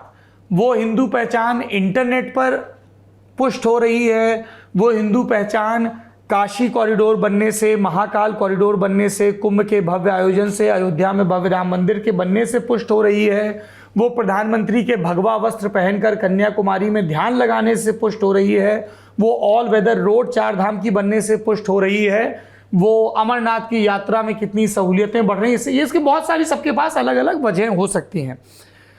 पांचवा, लोगों को सीधे भले ना दिखता हो लेकिन चूंकि मीडिया में चर्चा होती है तो बिग टिकट प्रोजेक्ट्स को लेके एक बड़ा उत्साह दिखा कि नहीं साहब फलानी चीज हो रही है, ये एक बड़ा पुल बन गया, ये एक बड़ा प्रोजेक्ट पूरा हो गया। छठवें नंबर पे हमको बहुत सरप्राइजिंग लगा गांव के स्तर पे, जो प्रीति ने और लोगों ने भी जिक्र किया, हिमांशु ने भी, इसको लेके बड़ा माहौल है कि साहब विदेशों में भारत का जलवा पहले ऐसा नहीं था। कभी G20 को लेके, कभी रूस यूक्रेन युद्ध को लेके, तो बहुत एकदम कि साहब कुछ तो कर दिया है। भले ही आप कभी विदेश जाए नहीं जाए, पर एक सेंस ऑफ वो है।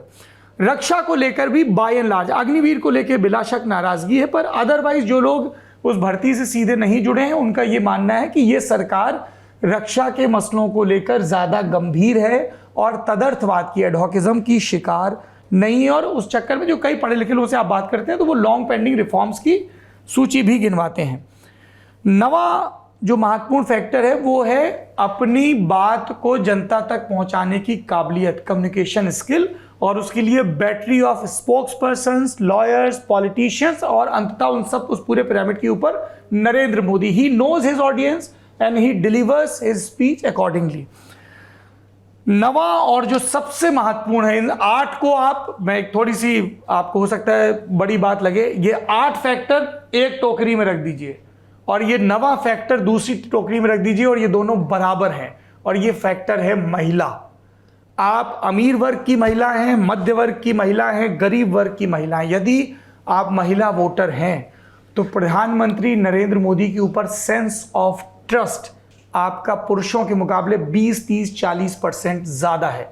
ये सबसे डिसाइसिव फैक्टर है। आई डोंट नो इस पर कितनी बात होती है, कितने आंकड़े हैं इसको और पुश करने के लिए, लेकिन जब हम ग्राउंड पे जाते हैं ये हमें बहुत मजबूती से दिखता है। 10वां और सबसे आखिरी, जिसके बिना, ये सब तो अलग अलग पल्स हैं, इसको बांधता कौन सा धागा है? वो धागा है संगठन का धागा। जो तीसरा उदाहरण मैंने गांव का छोड़ दिया था वो अब आता है। बीजेपी के कैंडिडेट से लोग नाराज थे, 10 तरह की बातें हो रही थी और हमें बहुत कार्यकर्ता भागदौड़ करते देखा। हमने कहा तुम कौन हो? बोले भैया हम शक्ति केंद्र प्रमुख हैं। तुम कौन हो? बोले भैया हम बूथ प्रभारी हैं। तुम कौन हो? बोले हम भैया वार्ड प्रमुख हैं। तुम कौन हो? बोले भैया हम पन्ना प्रमुख हैं। एक इतना डिटेल्ड, जैसे वो चींटी का अंदर, वो हम लोग नेशनल ज्योग्राफिक वगैरह में देखते हैं ना, कैसे अंदर अंदर जमीन के वो वेब बनता है, बड़ा बड़ा सा पैटर्न बनता है। एक इतना बड़ा संगठन का स्ट्रक्चर खड़ा कर दिया गया है जहां पे 1 या 2 मझोले कद के नेताओं की नाराजगी से पूरा का पूरा चुनाव भरभरा के बैठ नहीं जाता है। और संगठन में साम दाम दंड भेद चारों चीजें हैं। संसाधनों की कमी नहीं है। जिस जाति वर्ग का नेता नाराज लग रहा है, आप दूसरी पार्टी से बाकायदा चिन्हित करके पिछले 6 महीने में अभियान चला के वार्ड के, बूथ के, हिमांशु इसकी तस्दीक कर सकते हैं, बूथ के लेवल पे कि आप बताइए कौन से बड़े और प्रभावी नेता हैं जो दूसरी पार्टियों में आपके बूथ के, जिनको लाए जाने का प्रयास करना चाहिए। वो प्रयास प्रधान के स्तर पे होगा, जिला पंचायत मेंबर के स्तर पर होगा, विधायक के, सांसद के, किसके फोन से होगा, किस काम से होगा, ये जो प्रयास है। फिर सामने वाले प्रत्याशी को लेके आपको सोशल मीडिया पे कैंपेन, साम दाम दंडभेद, इसलिए मैं चारों इस्तेमाल कर रहा हूं कि आपको उस पार्टी से लेके आना है, विधायक तोड़ना है, सांसद तोड़ना है, क्या करना है वो करिए। ये जो 10 चीजें हमको सर बताई गई, जो उन्होंने समराइज कर दिया पूरा। महिलाओं ने एज पर India Today Axis My India poll 2% ज्यादा वोट भाजपा को दिए हैं कंपेयर टू पुरुष, जो ट्रांसलेट होंगे काफी क्लोज कॉन्टेस्ट में। खास करके आप देखेंगे जब महिला वोटर टर्नआउट भी कई राज्यों में बड़ा है, महिला वोटर टर्नआउट ऐसे 6-7 राज्यों में और लगातार बढ़ता गया है, कुछ राज्यों में पुरुषों से भी ज्यादा है। तो महिला वोटर, और मैंने इस पर लिखा भी था सौरभ, एक पूरी कॉलम लिखी थी, एम फैक्टर। ये एम फैक्टर बहुत इंपॉर्टेंट हो गया है हमारी चुनाव में। जहां भी आप जाओ, जो नेता महिलाओं को अपने साथ जोड़ता है वो मुझे लगता है चुनाव जीत सकता है। पर इससे मैं एक बात जोड़ना चाहता हूं। आपने कई चीजें कही जो बीजेपी को ताकतवर करती है, और मैं मानता हूं डिलीवरी, संगठन, जिस तरह से ऑर्गेनाइजेशन जमीन तक गया है, जो रास्ते बने हैं, जो उपलब्धियां लोगों को मिली है या लाभार्थी वर्ग है। लेकिन एक फैक्टर और है सौरभ, वो है विपक्ष। देखिए, हम बीजेपी पर फोकस करते हैं, लेकिन लोग जब चुनाव में पोलिंग बूथ पर जाते हैं वो देखते हैं, मुझे एक तरफ मोदी जी हैं जिसको 10 साल से मैंने परखा है, दूसरी तरफ विपक्ष है। मुझे बेरोजगारी से मैं परेशान हूं, महंगाई से परेशान हूं, लेकिन क्या विपक्ष उन मसलों पर कोई मुझे सल्यूशन देगा? क्योंकि मुझे लगता है अभी भी ज्यादातर लोगों को विश्वास नहीं है कि किसी एक नेता में या किसी एक संगठन में विपक्ष का, कि वो मेरे मसले सुलझा पाएगा। तो उस सिचुएशन में वो सरकार के साथ जाते हैं। I want to go with someone I trust. ये जो ट्रस्ट फैक्टर है, उसमें एक और आप जोड़ दीजिए कि मैं कंपेयर करता हूं कि एक तरफ सरकार और दूसरी तरफ विपक्ष। और मैंने कई जगहों में देखा कि बातचीत होती है, लोग कहते हैं हाँ ये नहीं हुआ, वो नहीं हुआ, तो किसको वोट देंगे? सर, मुझे लगता है हम मोदी जी को वोट देंगे। क्यों यार, कौन है दूसरी तरफ? राहुल गांधी की इमेज जरूर कांग्रेसी वोटरों में बहुत बड़ी है, जो शायद 5 साल पहले नहीं थी। उससे कई ज्यादा उनमें उत्साह है राहुल गांधी को लेकर, कुछ युवाओं में है। और बड़ी इंटरेस्टिंग फैक्टर इस एग्जिट पोल में आती है, BJP scores less among younger age groups of 18 to 25 and 25 to 35 compare to 35 plus. यानी 18 और 25 के उम्र में और 25 और 35 के उम्र में बीजेपी कंपैरेटिवली कम वोट ला रही है कंपेयर टू 35 प्लस। यानी जो यंग वोटर है वो इंपेशेंट है, वो चाहता है बदलाव चाहता है, और कहीं ना कहीं उसके एस्पिरेशंस एक अलग लेवल पर है। पर वो भी सोचता है और सब सोचते हैं कि क्या अगर हम मोदी जी को वोट ना दे तो दूसरी तरफ क्या होगा। मैं आपको बड़ा इंटरेस्टिंग एक उदाहरण देता हूं। मुझे कुछ दिनों पहले मैं चंडीगढ़ में था चुनाव के समय, वहां एक कांग्रेस का स्पोक्स पर्सन मिला। उसने कहा यार मैं बड़ा फंस गया हूं। फंसा क्यों हूं? मैं चंडीगढ़ में आज प्रेस कॉन्फ्रेंस मैंने सुबह ली। उस प्रेस कॉन्फ्रेंस में मुझे पूरी तरह से आम आदमी पार्टी को सपोर्ट करना पड़ा, क्योंकि उसी रात को मनीष तिवारी और अरविंद केजरीवाल का जॉइंट रोड शो था। उसने कहा यह प्रेस कॉन्फ्रेंस सुबह होती है, दोपहर को मुझे जालंधर जाना पड़ता है, वहां मुझे जाकर उसी आम आदमी पार्टी को कोसना पड़ता है, मुझे सवाल पूछे जाते हैं, मैं उसका जवाब कैसे दूं? देखिए, जब आप गठबंधन करते हैं आपको कहीं ना कहीं इन चीजों पर भी ध्यान देना पड़ता है, क्योंकि this is a new generation. आपने एक बात और नहीं ऐड की, और मुझे लगा आप करते सोशल मीडिया। आप वो कम्युनिकेशन नहीं, पर ये एक नया फॉर्म ऑफ कम्युनिकेशन आ गया ना जी। अब मोबाइल हर व्यक्ति के हाथ में है। एक तरह से जब तक आप हर व्यक्ति तक आपके पास वो क्षमता है, और हर व्यक्ति देख रहा है, रील देख रहा है, इंस्टाग्राम देख रहा है, मीम्स देख रहा है, तो पॉलिटिकल पार्टीज को बड़े सोच समझकर अपनी कम्युनिकेशन स्किल करनी पड़ती है। और मुझे लगता है उसमें बीजेपी ने एक तरह से पीएचडी हासिल की है कि किस तरह से इस सोशल मीडिया को कैप्चर किया जाए। ठीक है, अब हम आते हैं उस राज्य पर जिसके बारे में राजदीप सरदेसाई बात नहीं करेंगे, वो खुद ही कह चुके हैं ऐसा, ठीक भी है। ये राज्य है वेस्ट बंगाल, पश्चिमी बंगाल। यहाँ पर 42 सीटें आती हैं। 2019 में जब परिणाम आए तब एनडीए को यानी भारतीय जनता पार्टी को 18 सीटें हासिल हुई थी, कांग्रेस को 2 सीटें हासिल हुई थी, लेफ्ट फ्रंट का डब्बा गोल हो गया था और टीएमसी को, हालांकि लेफ्ट फ्रंट अब उनके साथ है, और टीएमसी को 22 सीटें हासिल हुई थी। पर टीएमसी 2014 की टैली के मुकाबले 14 सीटों का नुकसान खा गई थी। इस बार जब प्रोजेक्शन आया तो एनडीए को 18 के मुकाबले 26 से 31 सीटें मिलती हुई नज़र आ रही हैं, यानी कि एक बड़ा गेन। और टीएमसी को 22 के मुकाबले 11 से 14 सीटें मिलती नज़र आ रही, यानी जितना बीजेपी को 10-1 का गेन है उतना इनको 10-1 का लॉस है, और इंडिया अलायंस 0 से 2 के बीच ही अटका हुआ है। ये प्रोजेक्शन है। प्रीति चौधरी, आप बंगाल गई, क्या फैक्टर्स आपको नज़र आए? Any anecdote, any insight? देखिए, मुझे ये जो प्रोजेक्शन है, मुझे लगता है ये थोड़ा ज़्यादा है मेरे आकलन से जो बीजेपी का है। मुझे लगा कि 18 से 22 तक बीजेपी होगी। मुझे ये लग रहा था कि बीजेपी सिंगल मतलब लार्जेस्ट पार्टी होगी in terms of TMC. When you said कि आपको ऑलमोस्ट सेम लग रहा था, तो क्या 2019 से 2024 के बीच आपको कुछ बदलाव नहीं दिख रहा था? Had you covered 19 Bengal? जी हाँ, मैंने 19 में बंगाल कवर किया था, वहां पर सर्ज लग रहा था बीजेपी का, और मैंने चुनाव जो बीच में स्टेट इलेक्शन आए वो भी कवर किया था। तो जो मुझे इस बार लगा जो डिफरेंस, और मुझे लगा कि क्यों बीजेपी गेन करेगी, सबसे पहले नंबर पर उसके ऊपर था कि ये चुनाव सबसे बड़ा इशू जो जा रहा है ये anti incumbency against Mamata Banerjee है। अगर आप पूरे इंडिया में देखें तो अगर इंडिया गठबंधन वर्सेस बीजेपी या एनडीए होता है तो anti incumbency at least on paper lies with the incumbent जो है मोदी सरकार। यहां पर उल्टा है, यहां पर लगता है कि ये एक रेफरेंडम ममता बनर्जी के ऊपर हो रहा है। तो इसमें सबसे पहला,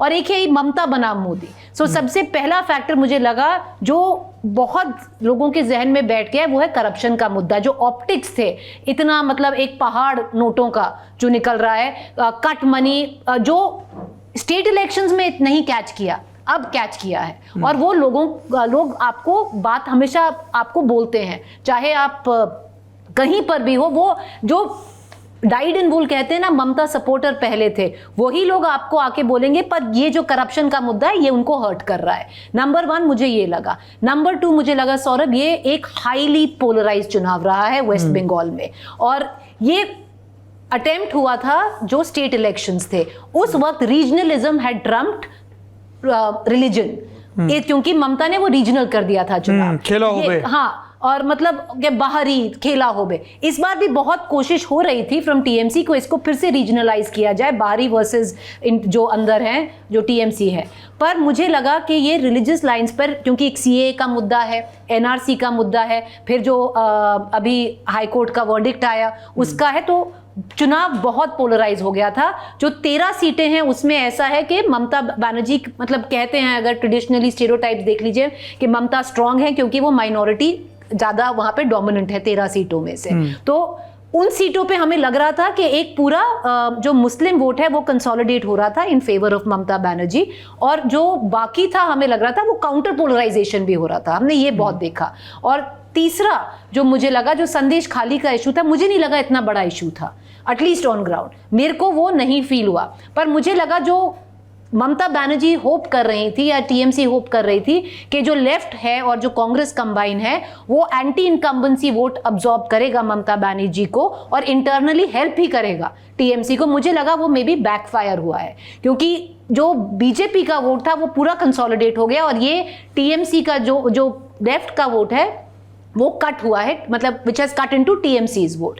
तो मुझे मोटा मोटा ये लगा, संदेश खाली जितना बड़ा मुद्दा बनाया गया मुझे नहीं लगा, पर मुझे क्यों लगा कि 18 और 20 ही होगा, क्योंकि एक बहुत बड़ा फैक्टर जिसकी आपने बात की वो है महिला फैक्टर, और वो महिला फैक्टर ममता बनर्जी के साथ जुड़ा हुआ है। अगर आप लखीर भंडार स्कीम देखें, सबसे पहले टीएमसी का कोई भी अगर कैंडिडेट प्रचार के लिए जाता है, सबसे पहले वो आपको उनकी ये कम से कम 15 स्कीम है जो गिना देगा एक एक करके, जो महिलाओं के लिए डायरेक्ट कैश ट्रांसफर 6 महीने पहले ममता बनर्जी ने अभी 1000 और 1200 कर दिया है लखीर भंडार के उसमें। तो मुझे लगा कि ये वर्क करेगा, क्योंकि पहले ये कोर वोट ममता का है जो महिलाएं हैं, तो इसीलिए मुझे लगा 18 से 20। अच्छा, हिमांशु, क्या रणनीति थी बीजेपी की बंगाल को लेकर? देखिए, बीजेपी की रणनीति 2021 के बाद बिल्कुल स्पष्ट है और क्लियर ये है कि बीजेपी लगातार किसी ना किसी इश्यूज पे उनको घेरती रही। पहला मुस्लिम रिजर्वेशन का मुद्दा, करप्शन के मुद्दे, ये तमाम वो मुद्दे हैं जिनको लेकर भारतीय जनता पार्टी ने लगातार टीएमसी पर हमला बोला है। और साथ ही साथ ये भी कहा है कि संदेश खाली जैसे इश्यूज को भारतीय जनता पार्टी ने पूरी तरीके से उठाया कि ममता बनर्जी की सरकार के अंदर जो है वो महिलाओं के खिलाफ जो है वो एक तरीके से वो लोग महिलाओं के खिलाफ हैं।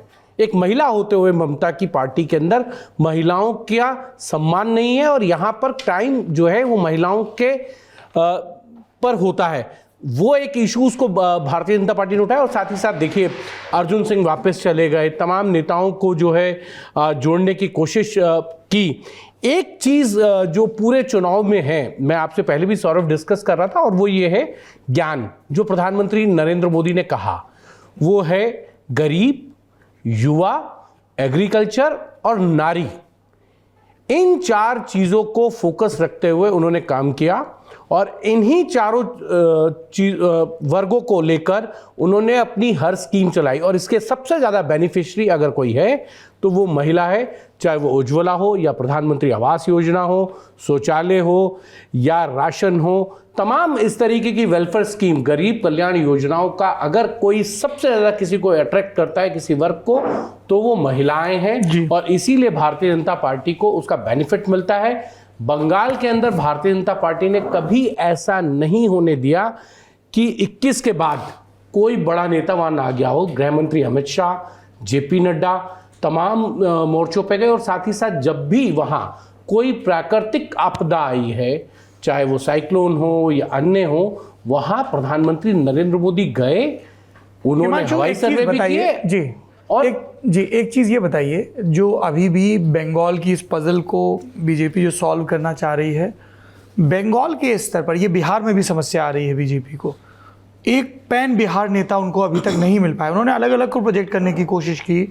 बंगाल में भी कोई ऐसा नेता है क्या? शुवेंदु अधिकारी वो नेता है क्या? शुवेंदु अधिकारी ममता बनर्जी का विकल्प है? क्योंकि जब भी विधानसभा चुनाव होगा फिर ये सवाल पूछा जाएगा, जैसे पूछा जाता है ना मोदी वर्सेस हु, ममता बनर्जी बनाम कौन विधानसभा चुनाव में? या बीजेपी को लगता है कि नहीं, हम ममता बनर्जी के कुशासन को मुद्दा बना के स्विच करा लेंगे और फिर हम नेता चुन लेंगे अपने बीच से? देखिए, मुझे लगता है कि बीजेपी शुवेंदु अधिकारी इस टाइम की पॉइंट है, चाहे वो संगठन के फैसले हो या ममता बनर्जी के खिलाफ कोई भी मुहिम चलानी हो, तो उसका नेतृत्व शुवेंदु अधिकारी करते हैं। और ये पार्टी आलाकमान की तरफ से कह भी दिया गया है कि बंगाल में शुवेंदु अधिकारी के अंडर ही सब कुछ होगा।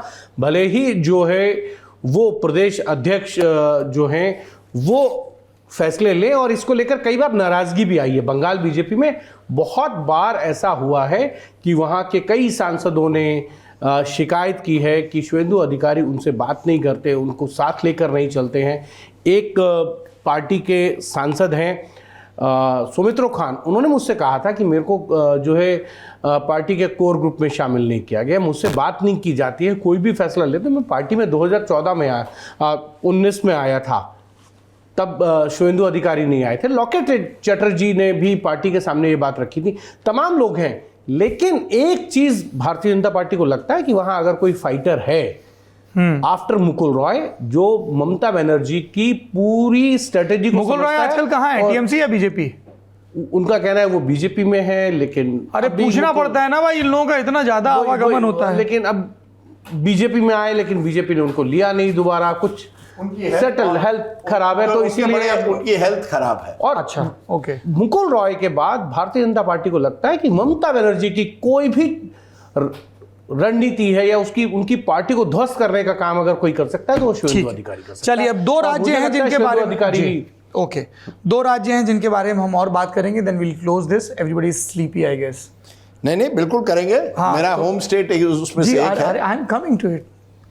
तो हम 2 राज्यों पे और बात करेंगे। एक आपका बिहार, आपका होम स्टेट है? मेरा होम स्टेट है, लेकिन मैं कभी गया नहीं। गया का रहने वाला हूं, लेकिन मैं गया सिर्फ आज तक 5 बार।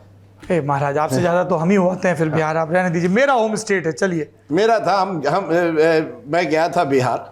हाँ, पर पहले महाराष्ट्र पे बात करें। हाँ, पहले महाराष्ट्र। नहीं, मैं गया, सिर्फ मैंने अपनी डिस्ट्रिक्ट के बारे में बोला। ठीक है। महाराष्ट्र, जहां पर 48 लोकसभा सीटें हैं। 2019 में जब चुनाव हुए थे, तब भारतीय जनता पार्टी और शिवसेना तब एक ही शिवसेना थी। इनका अलायंस था, कांग्रेस और एनसीपी का अलायंस था। बीजेपी 23 सीटों पर चुनाव लड़ी थी, जीती थी। कांग्रेस 1 पर, एनसीपी 4 पर, शिवसेना 18 पे। तो बीजेपी और शिवसेना को जोड़ के 48 में 41 सीटें हो गई थी। कांग्रेस एनसीपी जोड़कर 5, अन्य के खाते में 2 थी, जिसमें एक अमरावती में नवनीत राणा भी थी। ये 2019 की बात थी। 2019 से 2024 के बीच महाराष्ट्र ने हमें खूब ब्रेकिंग न्यूज़ दी, जिस पे हमने लगातार बात की, नेतानगरी में भी और अदरवाइज भी। अब 2 शिवसेना हैं, 2 एनसीपी हैं, 1 कांग्रेस है। एक कांग्रेस से कई कांग्रेसी भाजपा में चले गए हैं, एक भाजपा है। और सीटें देखें तो भाजपा इस बार 28 पर लड़ी, पिछली बार के मुकाबले कुछ ज़्यादा पे। 20 से 22 सीटों पर जीतती नज़र आ रही है, यानी उनकी जो टैली है उससे उनको बहुत ज़्यादा नुकसान नहीं हो रहा है रिलेटिवली, जहां भाजपा अपने सिंबल पर चुनाव लड़ रही है। ये बहुत महत्वपूर्ण चीज़ है। शिंदे सेना, शिवसेना शिंदे गुट 15 सीटों पर चुनाव लड़ा है और 8 से 10 पर जीतता नज़र आ रहा है। जो शिवसेना का ओरिजिनल चुनाव निशान था वो उन्हीं के पास है। एनसीपी अजित पवार 4 सीटों पर चुनाव लड़ रहा है और 1 से 2 सीटों पर जीतता नज़र आ रहा है, यानी सबसे पुअर स्ट्राइक रेट पहले एनसीपी अजित पवार का है, फिर शिवसेना शिंदे का, और बीजेपी का रिलेटिवली बेटर है, फार बेटर। तो ओवरऑल एनडीए 28 से 32 सीटें जीतता नज़र आ रहा है। जो सबसे कद्दावर नेताओं में हैं महाराष्ट्र के, उनका भी यही आकलन था कि 30-32 सीटें तो हम कंफर्टेबल हैं। अब बात करते हैं इंडिया अलायंस की, जिसमें आरएसपी कांग्रेस, शिवसेना उद्धव ठाकरे और एनसीपी शरद पवार हैं। आरएसपी 1 सीट पर लड़ी, कांग्रेस 17 पे। कांग्रेस 17 में 3 से 4 पे जीतती नज़र आ रही है। शिवसेना उद्धव ठाकरे का स्ट्राइक रेट इस अलायंस में सबसे बेटर दिख रहा है। वो 21 सीटों पर चुनाव लड़े हैं और 9 से 11 सीटों पर चुनाव जीतते नज़र आ रहे हैं। शरद पवार वाली एनसीपी 10 सीटों पर चुनाव लड़ी और वो 3 से 5 सीटों पर जीतते नज़र आ रहे हैं। अन्य के खाते में 0 से 2 सीटें, इसमें मेरे एक सीट मेरे हिसाब से वो बाला साहब पाटिल वाली, उनके विशाल पाटिल वाली सीट, सांगली वाली सीट हो सकती है एक।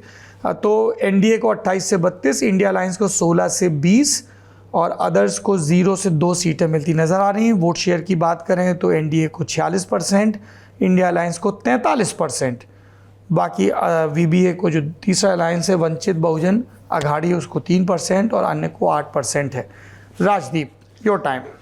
देखिए, बड़ी इंटरेस्टिंग स्टोरी ये है महाराष्ट्र की। पहले तो ये एग्जिट पोल के नंबर हैं। कुछ ऐसे राज्य हैं सौरभ जहां एग्जिट पोल थोड़ा डिफर करते हैं, उसमें महाराष्ट्र एक राज्य है। कुछ एग्जिट पोल्स मैंने देखे जो एमवीए को बढ़त दे रहे हैं, 1-2, ज्यादातर महायुति को बढ़त जरूर दे रहे हैं।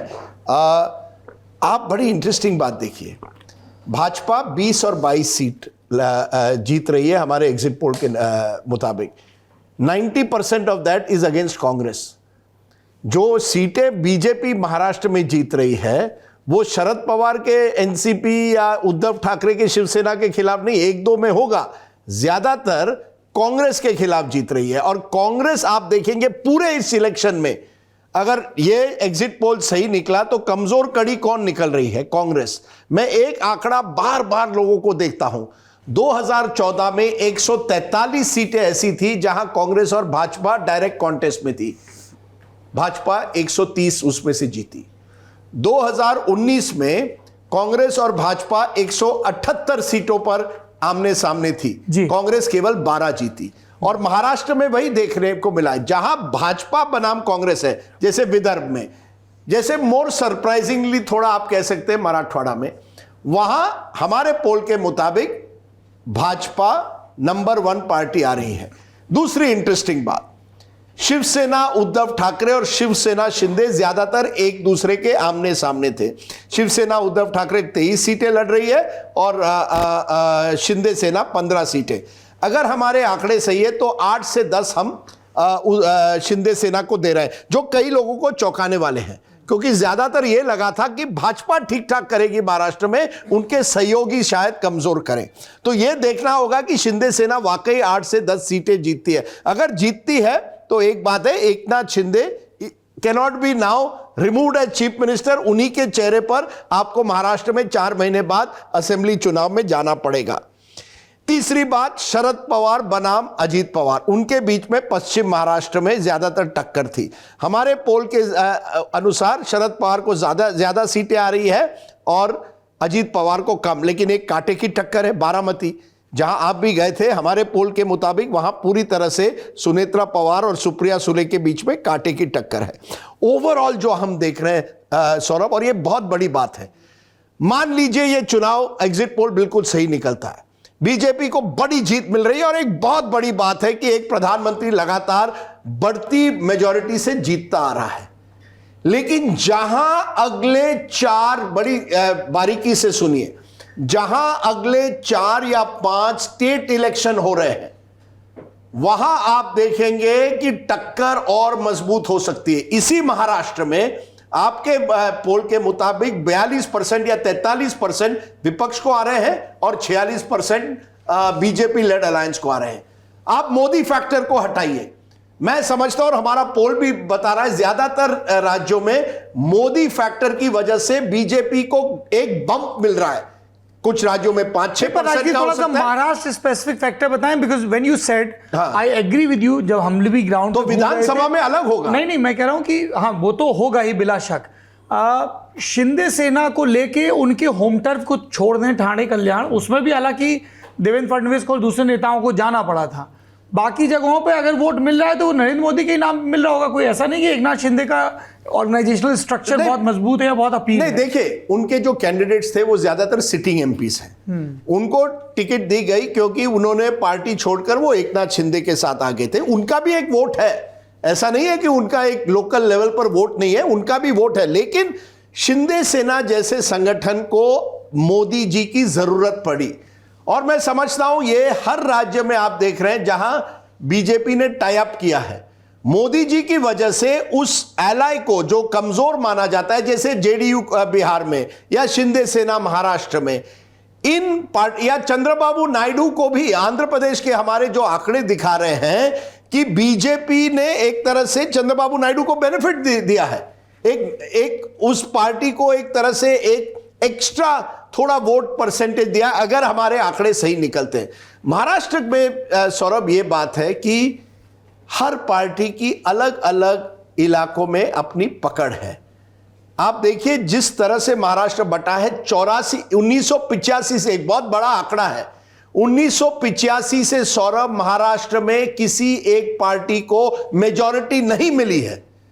आप मुझे बताइए कितने ऐसे राज्य आप गिन सकते हैं जहां पिछले 40 सालों में कितनी एक ही पार्टी को कभी भी मेजॉरिटी नहीं मिली है। लास्ट इलेक्शन कांग्रेस को 85 में मिले थे, यानी स्टेट बिखर गया है। बीजेपी बनाम कांग्रेस विदर्भ में होता है, मराठवाड़ा में, जहां मुझे ये थोड़े नतीजे इस बार चौंकाने वाले नजर आ रहे हैं, वहां भी कुछ इलाकों में भाजपा बनाम कांग्रेस है या भाजपा बनाम 1-2 जगह में उद्धव सेना भी हो सकती है। आप फिर पश्चिम महाराष्ट्र आ जाइए, वहां एनसीपी बिखर गई है। मुंबई ठाणे कल्याण लीजिए, वहां शिंदे सेना और उद्धव सेना के बीच में अस्तित्व की लड़ाई है। तो महाराष्ट्र एक आईने की तरह है जो टूट गया है, और वो टूटा हुआ आईना इन नतीजों में आपको नजर आ रहा है। इसलिए महाराष्ट्र जैसे राज्य में एग्जिट पोलस्टर्स के लिए भी बहुत मुश्किल हुई है। आप नासिक चले जाइए, वहां प्याज के किसानों की जो प्रॉब्लम्स हैं कि उन पर जो एक्सपोर्ट कंट्रोल्स रह गए, उनकी दिक्कतें हैं। आप मराठवाड़ा चले जाइए, वहां मराठा फैक्टर कि उनको आरक्षण देना चाहिए नहीं देना चाहिए, जो जरांगे पाटिल ने जिस तरह से वहां आंदोलन किया था वो फैक्टर है। हर पार्ट ऑफ महाराष्ट्र में अलग, जो आपने मोदी जी के जो ताकतें गिनाई कि एक इंफ्रास्ट्रक्चर खासकर कि जिस तरह से बदल रहा है मुंबई और आसपास के इलाकों में, उसके बारे में बहुत चर्चा होती है। तो अलग अलग महाराष्ट्र के हिस्सों में अलग अलग चर्चा हुई है और यह नजर आता है। बताइए कौन से दूसरे राज्य में सौरभ जी इतनी कांटे की टक्कर आपको नजर आई? कितने 26 और 22 हम दे रहे हैं,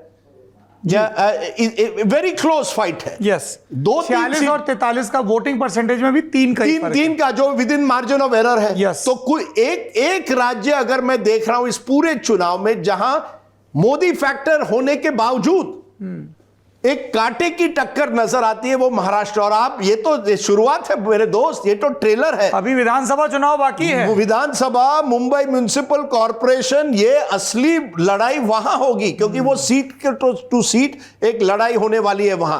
तो मुझे लगता है महाराष्ट्र के और मुझे लगता है कि लोकसभा चुनाव के नतीजों के बाद बार्गेनिंग कैपेसिटी अजित पवार और एकनाथ शिंदे की और भी घट जाएगी। बिल्कुल सही।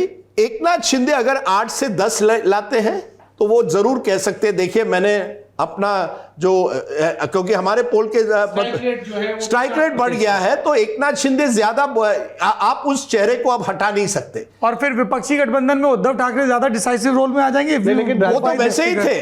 नहीं, if you go by this figure, क्योंकि एनसीपी 3 से 5, कांग्रेस 3 से 4, 17 सबसे पुअर स्ट्राइक रेट कांग्रेस का दिख रहा है। सर ये तो केवल महाराष्ट्र नहीं, आप देश की स्थिति देखिए ना। बताया पंजाब छोड़ के, पंजाब छोड़ के अगर ये तेलंगाना के नतीजे जैसे देखिए, तेलंगाना के नतीजों के मुताबिक या कर्नाटक, आप इन दोनों राज्यों में आपने फोकस नहीं किया, लेकिन हमारे दर्शकों को बता दूं, कर्नाटक में जहां कांग्रेस की सरकार है वहां हमारे पोल के मुताबिक 28 में से केवल 3 से 5 सीट कांग्रेस को आ रही है। उसी कांग्रेस जो 1 साल पहले चुनाव जीती है। तेलंगाना में 17 सीटों में से हमारे पोल के मुताबिक केवल 4 से 6 सीटें कांग्रेस को आ रही है।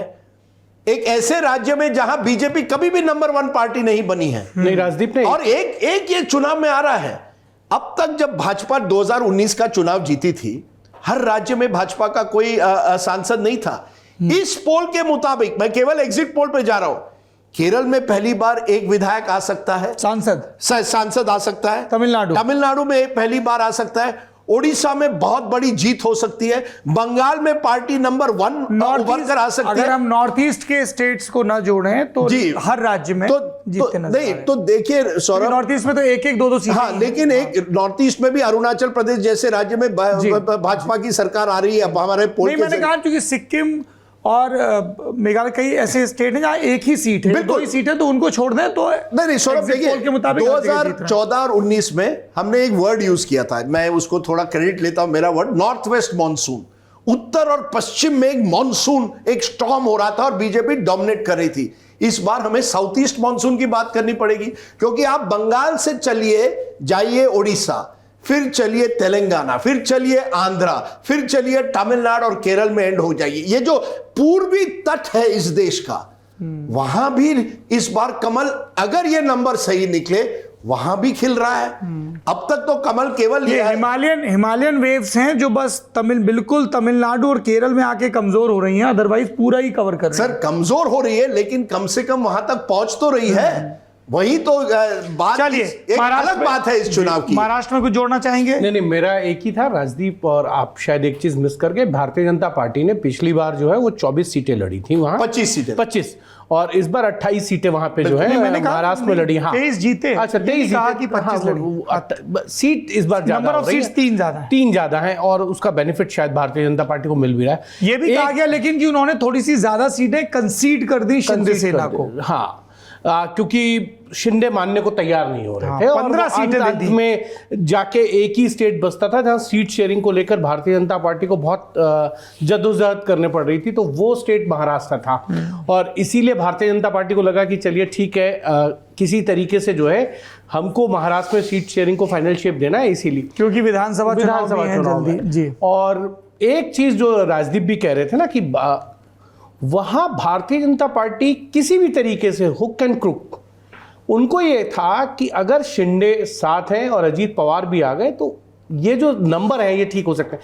लेकिन एक चीज, भारतीय जनता पार्टी अगर वहां सरकार नहीं भी बनाती और अकेले भी जाती तो इतने नंबर 25 से 27 वो खुद जीत सकती थी अकेले दम पर। ये बात राजदीप भी जानते हैं। उनका संगठन उन्होंने पिछले 10 सालों में, 14 के बाद, क्योंकि 14 का विधानसभा चुनाव जो है वो भारतीय जनता पार्टी और शिवसेना ने मिलकर अलग अलग लड़ा था, एक साथ नहीं लड़ा था एनडीए में होने के बावजूद।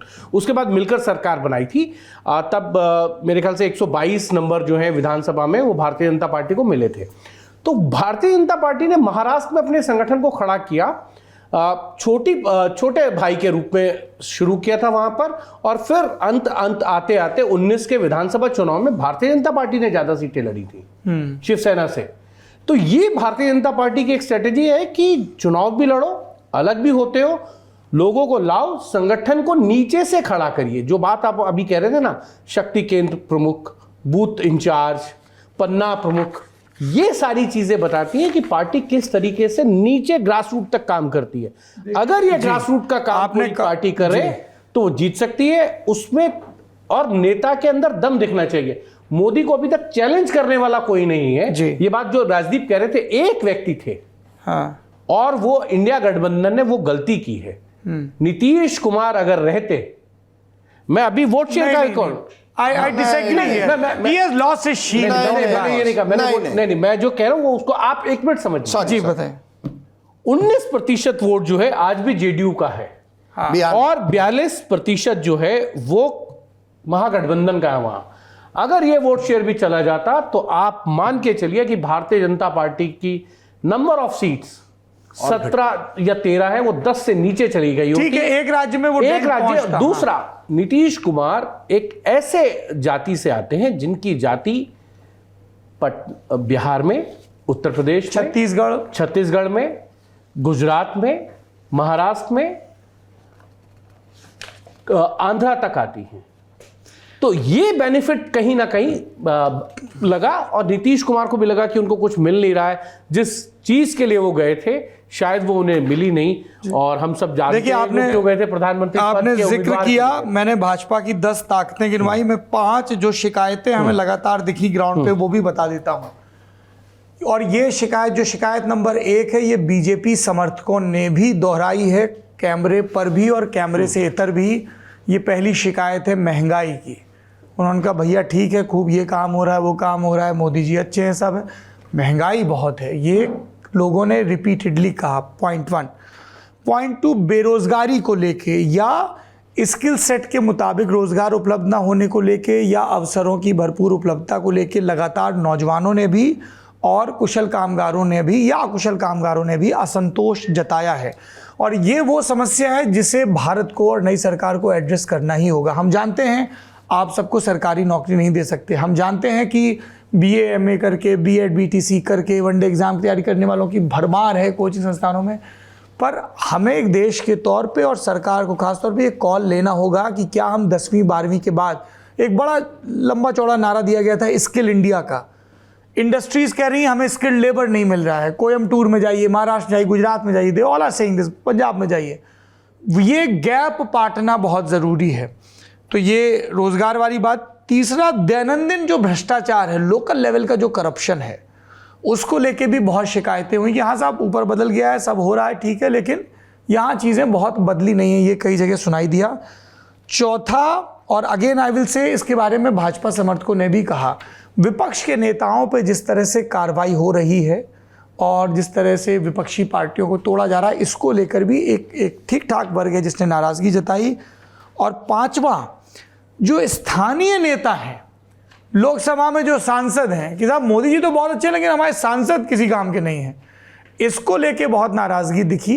तो बीजेपी को इस पर भी ध्यान देना होगा कि उनके जो जनप्रतिनिधि हैं वो जन आकांक्षाओं पर खरे उतरे। सिर्फ आपने कास्ट इक्वेशन ठीक बिठा ली, एक मंडल की, एक जिले की, वो सब एक तरफ है। ये 5 चीज़ें हैं जहाँ पे मुझे घिरते नजर आ रहा है। जी राजदीप जी। नहीं, इसी से जुड़ा हुआ महाराष्ट्र में मैं ये कहूँ, देखिए ये लोकसभा चुनाव था, आपको केवल 48 सीटें चुननी पड़ती है, डिवाइड करनी पड़ती है। अब 4 महीने बाद विधानसभा आएंगे, 288 सीट्स है, 288, तब आपके पास प्रॉब्लम आएगा। क्योंकि अगर बीजेपी का कोई कार्यकर्ता है जिन्होंने 10-15 साल वहां मेहनत की है, अगर एनसीपी अजीत पवार कहे नहीं ये सीट हमारी है, हम यहां से लड़ेंगे, पश्चिम महाराष्ट्र की सीट है, तो फिर वो बीजेपी का कार्यकर्ता करेगा क्या? और ये मुश्किलात होने वाली है बीजेपी को। देखिए हिमांशु के पास शायद आंकड़ा हो, लेकिन जो मुझे कहा गया है, बीजेपी ने कितने 448 सीटें लड़ी है, 400 करीब 437, उसमें से करीब 25%, मोर देन 100 सीट्स ऐसे लोगों की है जो बीजेपी में पिछले 10 सालों में आई है। नहीं 25%। राजदीप नहीं, ये आंकड़ा देखिए, आपको आंकड़ा गलत है।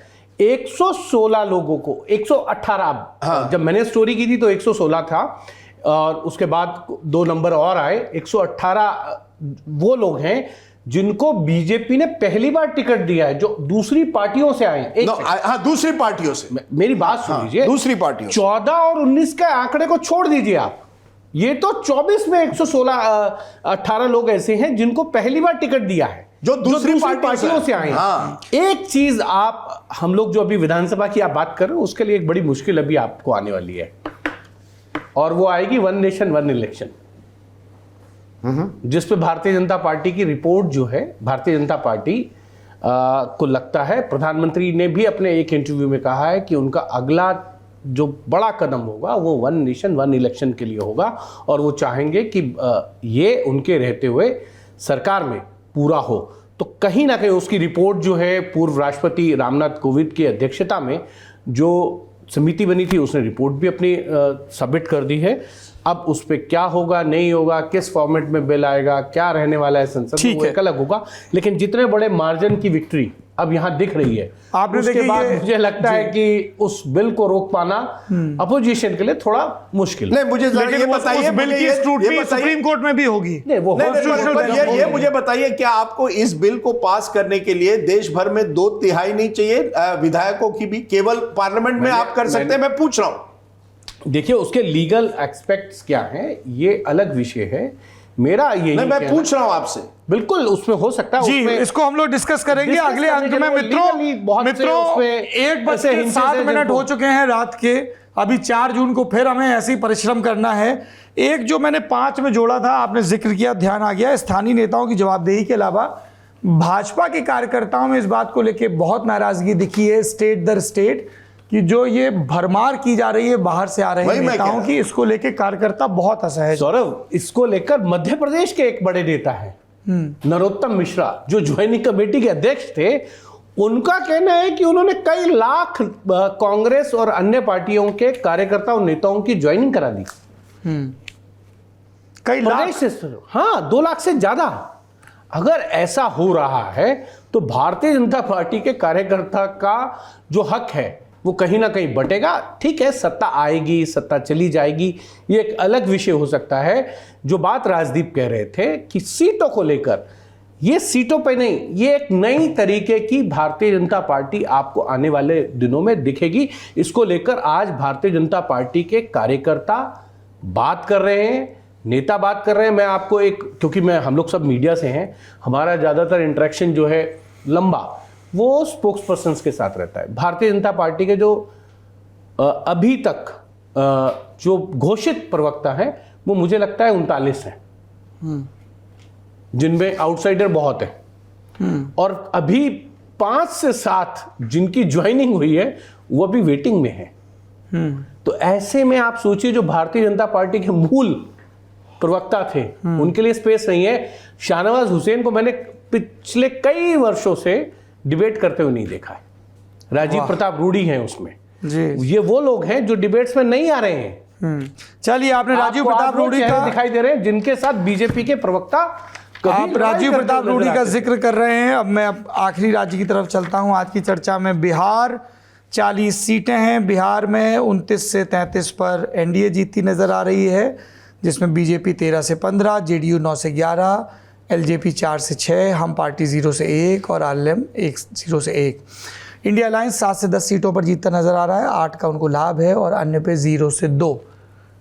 बिहार बताइए सर, 48 और 42 यहाँ पे तेजस्वी यादव के नेतृत्व में इंडिया अलायंस ने 15% का वोट गेन किया है इस प्रोजेक्शन के चलते। नहीं, जो दोनों राज्यों में जहां 6% का गैप है, जहां 48 पे एनडीए है, 42 पे इंडिया अलायंस है। अगर आप देखें किसी भी राज्य में परसेंटेज टर्म्स में सबसे ज्यादा गेन अगर इंडिया अलायंस ने किया है तो वो है बिहार में, परसेंटेज टर्म्स में। सीटों में थोड़ा बहुत राजस्थान, हरियाणा हमारे सर्वे के मुताबिक है।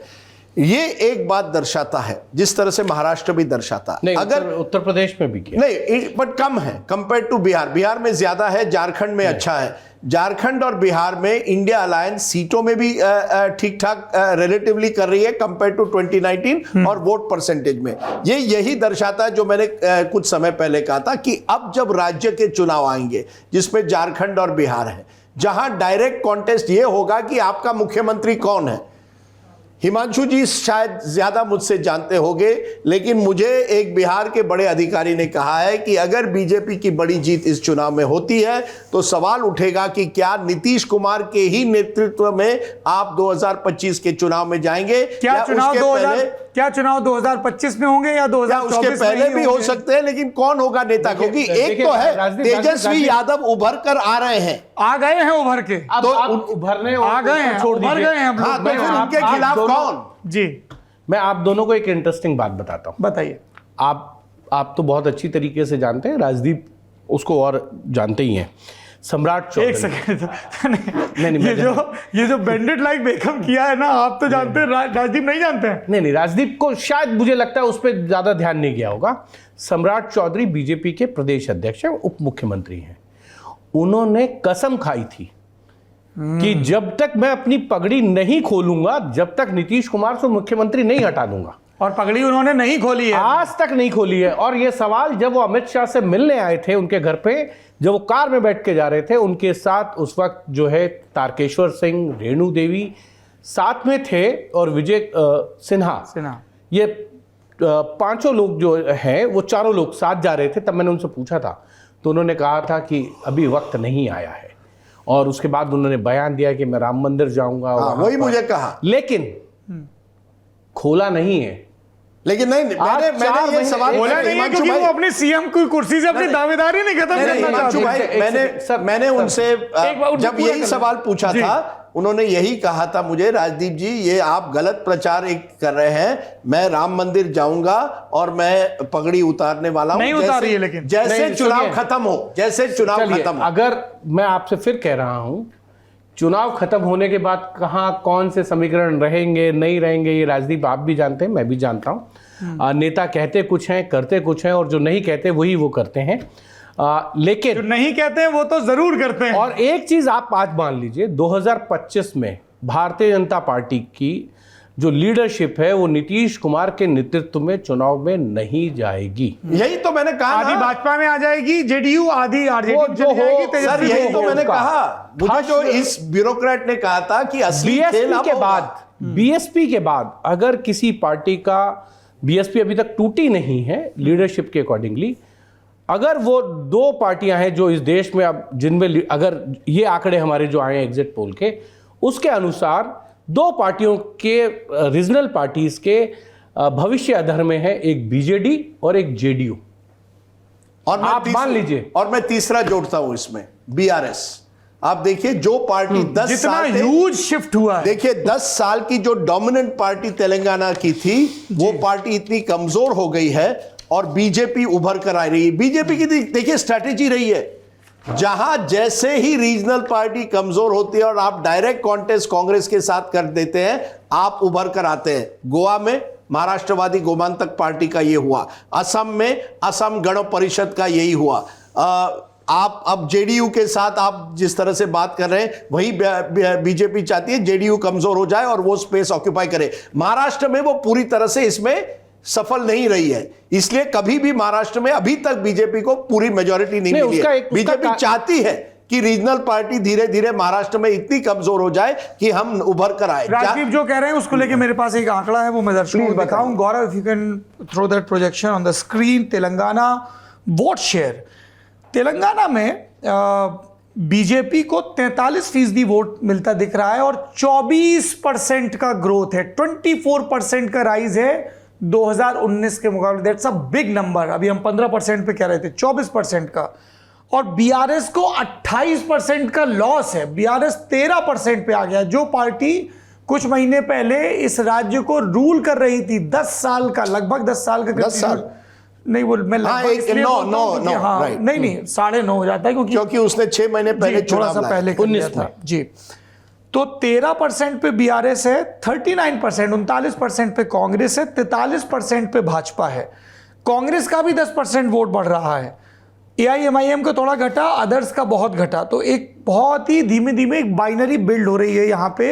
आई वोंट बी सरप्राइज अगर एआईएमआईएम अगला चुनाव कांग्रेस के साथ मिलकर लड़ने की कोशिश करे, या टेक्टिकल लाइन रेवंत रेड्डी से असदुद्दीन ओवैसी ने रिश्ते वैसे ही ठीक कर लिए हैं अपने वर्किंग।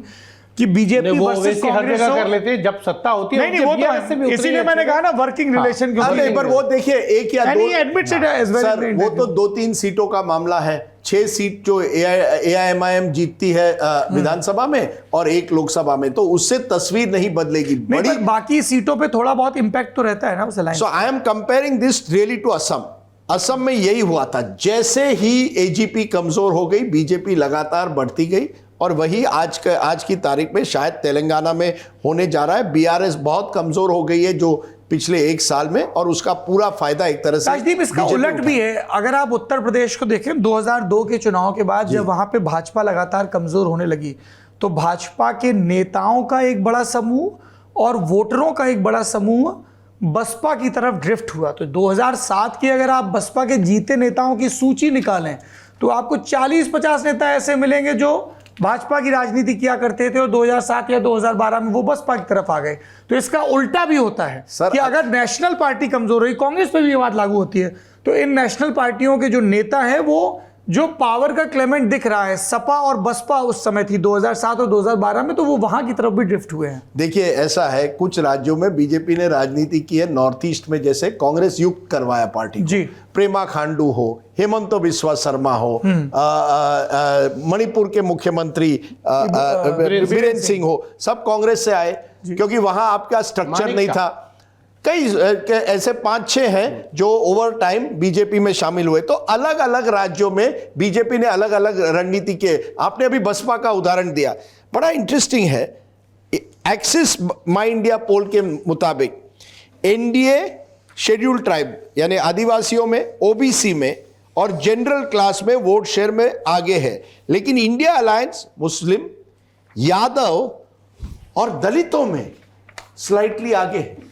बड़ी इंटरेस्टिंग बात है, ये तो नेशन वाइड नंबर 1% का फर्क। हाँ, बट वहां कम से कम आप उनके आगे हैं। बिल्कुल। तो इट इज इंटरेस्टिंग कि अगर दलित नहीं सर, जाटव दलित, जाटव नहीं, SC Jatav, non sir screen पे है, नॉन जाटव में अभी बीजेपी 51 पे है, इंडिया 33 पे है। ये आप उत्तर प्रदेश देख रहे हैं, मैं देश भर का कह रहा हूं। अच्छा, ओके। देश भर के दलितों में अगर आप देखें तो विपक्ष जो है स्लाइट एज पर एग्जिट पोल थोड़ा मार्जिनली अहेड है। ये मेरा कहना है कि विपक्ष को भी अपॉर्चुनिटी है, अगर आप अपने कोलिशन को और मजबूत करो, अगर आप स्टेट इलेक्शंस पर जोर दो, हरियाणा, महाराष्ट्र, झारखंड, वहां इसी तरह से अगर आप समीकरण अपने मजबूत करो तो आपको मौका है। जब नेशनल इलेक्शन होगा, और आपने ये पॉइंट बड़ी अच्छी तरह से उठाई सौरभ, तब मोदी फैक्टर, जिसी तरह से हम ये मोदी फैक्टर देखें वो हावी होता है। मुझे लगता है वो फैक्टर है कि आपको किस तरह का नेता चाहिए। फिर ये जितने भी आपने चीजें रखी, रास्ते हो, प्रशांत किशोर बार-बार यही बात कहते हैं, प्रेसिडेंशियल हो गए, जब तक आप नरेंद्र मोदी को चैलेंज नहीं कर पाओगे और उसके लिए एक रणनीति, एक चेहरा, नेता, नैरेटिव, तब तक अगर आप ये सोचते भी रहोगे कि आप राज्य जीत लेंगे, राज्य आप जीते तो तेलंगाना, राज्य आप जीते तो कर्नाटक। इंडिया अलायंस का कौन नेता था? जब आप किसी को पूछते कौन है उनका प्रधानमंत्री, वो कहें चुनाव के बाद तय करेंगे। ये ठीक था कोलिशन ईरा के जमाने में, ये कोलिशन ईरा नहीं है। पब्लिक लोग चाहते हैं स्थिरता, लोग चाहते हैं कि हम एक ऐसी सरकार मिले जो मुझे लगता है मजबूत सरकार हो, या मजबूत सरकार यानी मजबूत नेता। We are not voting for BJP sarkar, we are voting for Modi सरकार।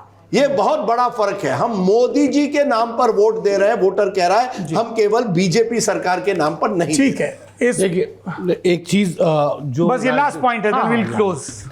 जो बात राजदीप कह रहे हैं ना कि मोदी एरा, मोदी को अगर आपको हराना होगा तो उनकी ही तरीके से आपको सोचना होगा, या उससे आगे। दूसरा, जितनी मेहनत वो करते हैं, मैं इसलिए कह रहा हूं कि आप बाकी नेताओं की रैलीज देखिए या उनके कार्यक्रम देखिए चुनाव में, जिस एज में वो हैं, उस एज के अकॉर्डिंगली अगर राइट नाउ 73 प्लस, अच्छा 74 साल के, सितंबर में 74, सितंबर में 74 साल के होंगे। तो ये सोचना होगा, और कैसे, कब, क्या करना है, ये हर प्लान वो पहले बना लेते हैं। ये बात राजदीप भी जानते हैं, उनको कहां क्या करना है ये पहले से तय होगा, हर 1-1.5 साल पहले सोच लेंगे।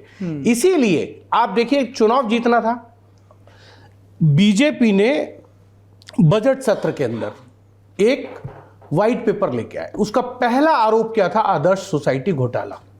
जैसे ही खत्म हुआ, अशोक चौहान जो उसके मुख्य आरोपी थे, वो बीजेपी में शामिल होते, राज्यसभा ले लेते। आपको सोचना होगा उनके तरीके से। नांदेड़ से लड़े ना? नांदेड़ से नहीं, वो खुद नहीं लड़े। अच्छा। लेकिन मैं बताऊं, एक महाराष्ट्र के नेता से मैंने यही पूछा कि आपने अशोक चव्हाण को क्यों लिया। उन्होंने कहा अशोक चव्हाण के बगैर हम नांदेड़ की सीट नहीं जीत सकते। आप सोचिए, आप एक सीट के लिए आपको एक राज्यसभा देनी बिल्कुल। और वो आरोप जो आपने लगाए उनको भी झेलना पड़ा कि हमने ये आरोप लगाए थे, अपने कार्यकर्ताओं को आपको जवाब देना पड़ेगा, और ये ग्राउंड पे भी सुनाई दिया, तो ये सुनाई देगा। तो कहीं ना कहीं आपको चुनाव जीतना होगा तो आपको उनकी तरीके से सोचना होगा। नहीं, पर वो व्यक्ति जो ये कर सकता था उसको आपने जेल में डाल दिया। एक नेता था जो मुझे लगता है इंडिया अलायंस में जो उसी तरह से सोचता है जो नरेंद्र मोदी सोचते हैं, और मोदी जी भी ये जानते हैं। इसीलिए आपने अरविंद केजरीवाल को बिल्कुल एक तरह से, अब अगर ये नतीजे सही निकले तो देखिए राजदीप जी, मुझे लगता है कि अभी अरविंद केजरीवाल में कुछ क्षमताएं हैं। नहीं, वो ठीक है, कुछ क्षमताएं हैं जो उन्होंने दिखाई भी हैं। एक दशक में उन्होंने 2 राज्यों में सरकार बना ली, पर अभी उनको एक बहुत लंबा फासला तय करना है। पर वो is what 50, Arvind Kejriwal early 50, Narendra Modi is 74, 20 साल का फर्क है। एक जो मुझे लगता है बीजेपी ने तय किया था कि अरविंद केजरीवाल को कहीं ना कहीं उनकी राजनीतिक करियर को खत्म करना है। एक जो सबसे बड़ा फर्क है अरविंद केजरीवाल और नरेंद्र मोदी में, वो फर्क है संगठन का फर्क। बीजेपी और आरएसएस जिस तरीके से अपना विस्तार कर रहे हैं, ट्रेनिंग कर रहे हैं, कोऑप्ट कर रहे हैं, उनको ये है कि व्यक्ति की उम्र होती है, संगठन की नहीं होती है, if you keep working on it. Arvind Kejriwal सत्ता में आए, लेकिन आप देखिए सब लोगों ने कहा वो जेल से बाहर आए, उनको लगा कि एकदम दिल्ली की जनता सड़कों पे उतर पड़ेगी। उतरी क्या? नहीं उतरी।